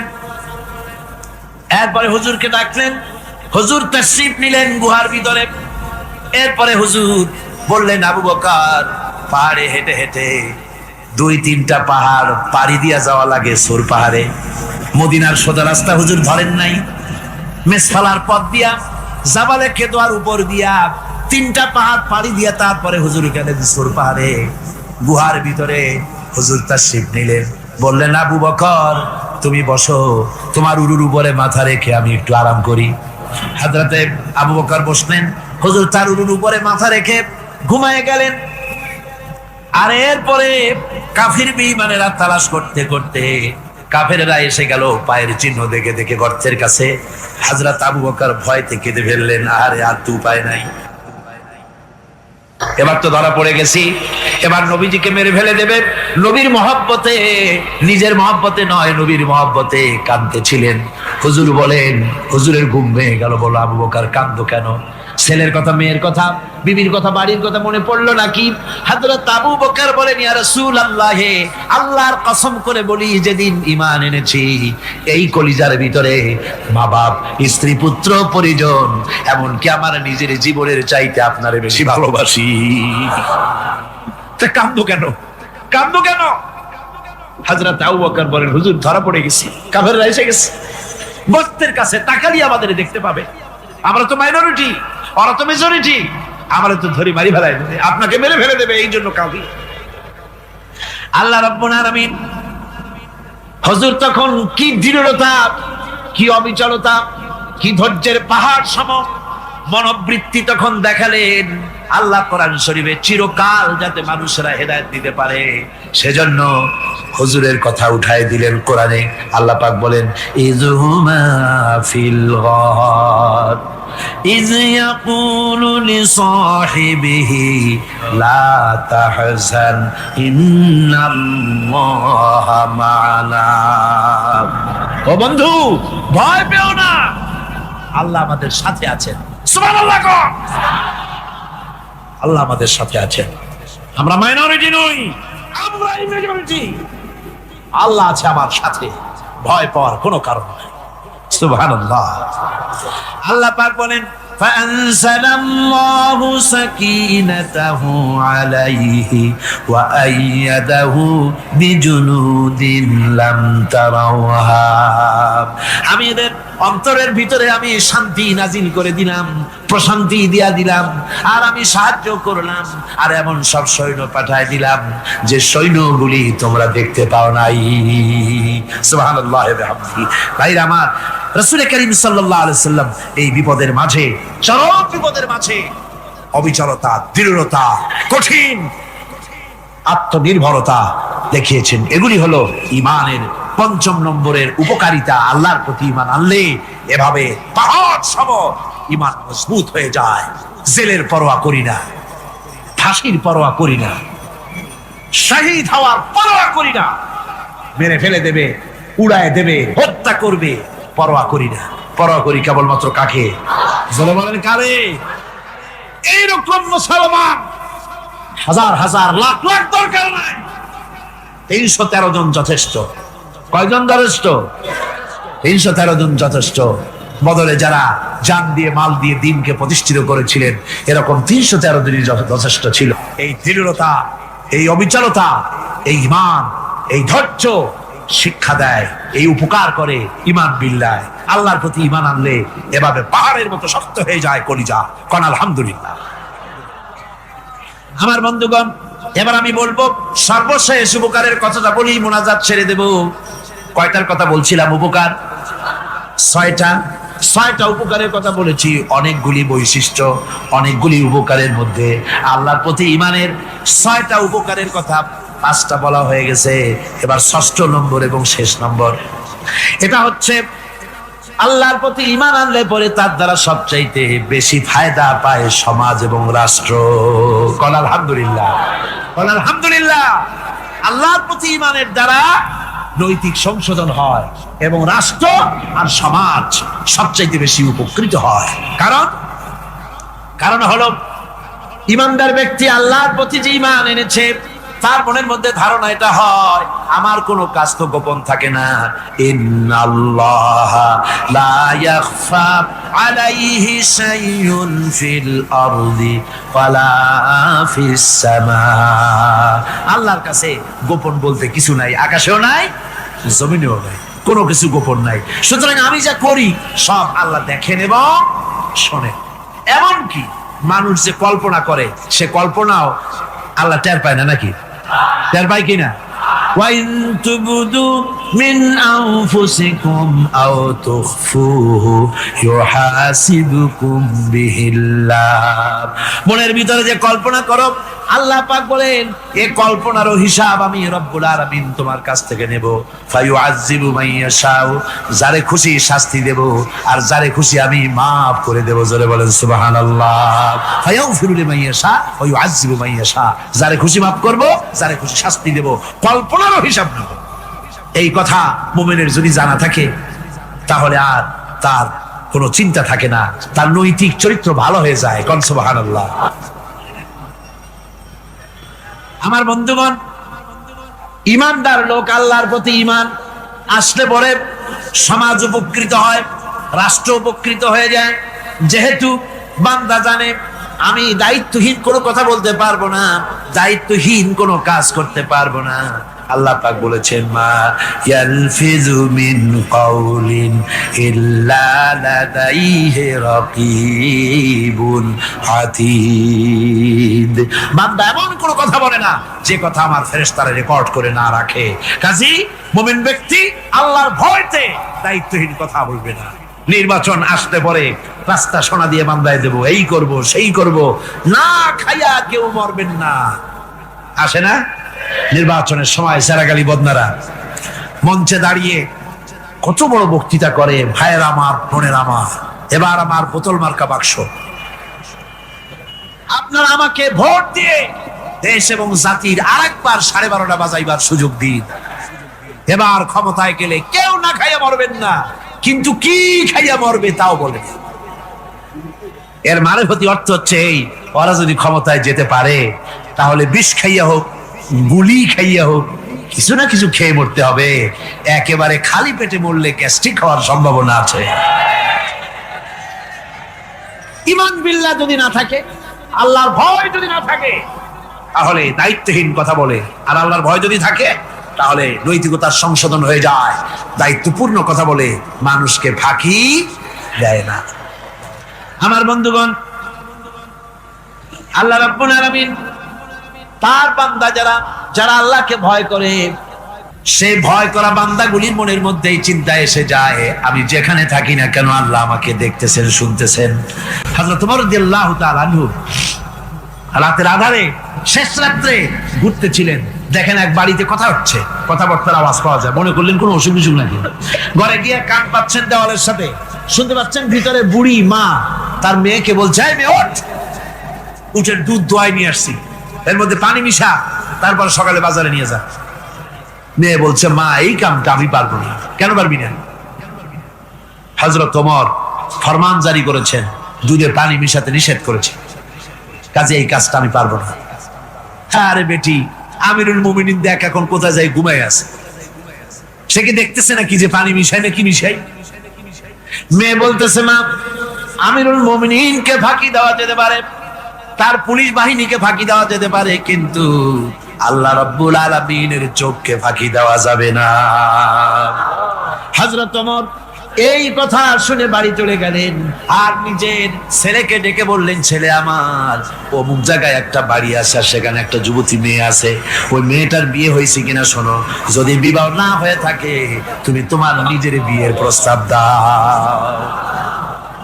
আমিরুল মুমিনিন এই মেয়েটা সুন্দরী কেমন, স্বাস্থ্য কেমন কিছুই দেখলেন না, দেখলেন তাকওয়া। কি দেখলেন?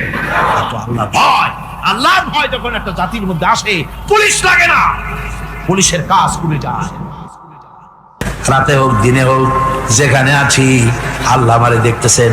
আল্লাহ পাক বলতেছেন, ওয়া হুয়া মাআহুম ইজ ইউবাইতুনা মা লা ইয়ারদা মিনাল কওলি ওয়া কানা আল্লাহু বিমা ইয়ামালুনা মুহীতা।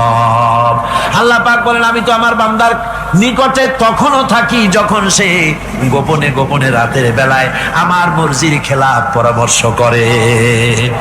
আমার মর্জির খেলাফ পরামর্শ করতেছে রাত্রে, আমি তো তখনও কাছে থাকি, ওটা আমি শুনি। ঈমান যদি আসে তাহলে এই সব কাজ থেকে সে বিরত থাকে। সে যদি কম হয় সেখানেও আল্লাহ, বেশিও যদি হয় সেখানেও আল্লাহ।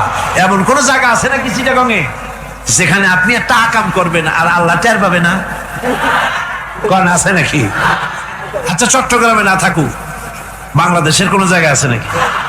পার্বত্য চট্টগ্রামে যত পাহাড় আছে, উঁচু নিচে জায়গা আছে, ওই জায়গায় বোধহয় আছে নাকি? সারা পৃথিবীতে আছে কোথাও? আল্লাহকে ফাঁকি দেওয়ার জায়গা কোথাও? সব স্পষ্ট। আল্লাহ কি ঘুমায় নাকি? ঘুমায়? তার কাছে দিনও যা রাতও তা, সমানে তিনি দেখতে পান, শুনতে পান, সবকিছু দেখতে পান, সবকিছু শুনতে পান, তাকে ফাঁকি দেওয়ার কোনো উপায় না। এই জন্য ৬ষ্ঠ নম্বরের উপকার যেটা হয় সেটা হলো সমাজ উপকৃত হয় ওই মানুষ দিয়ে যার মধ্যে ঈমান আছে।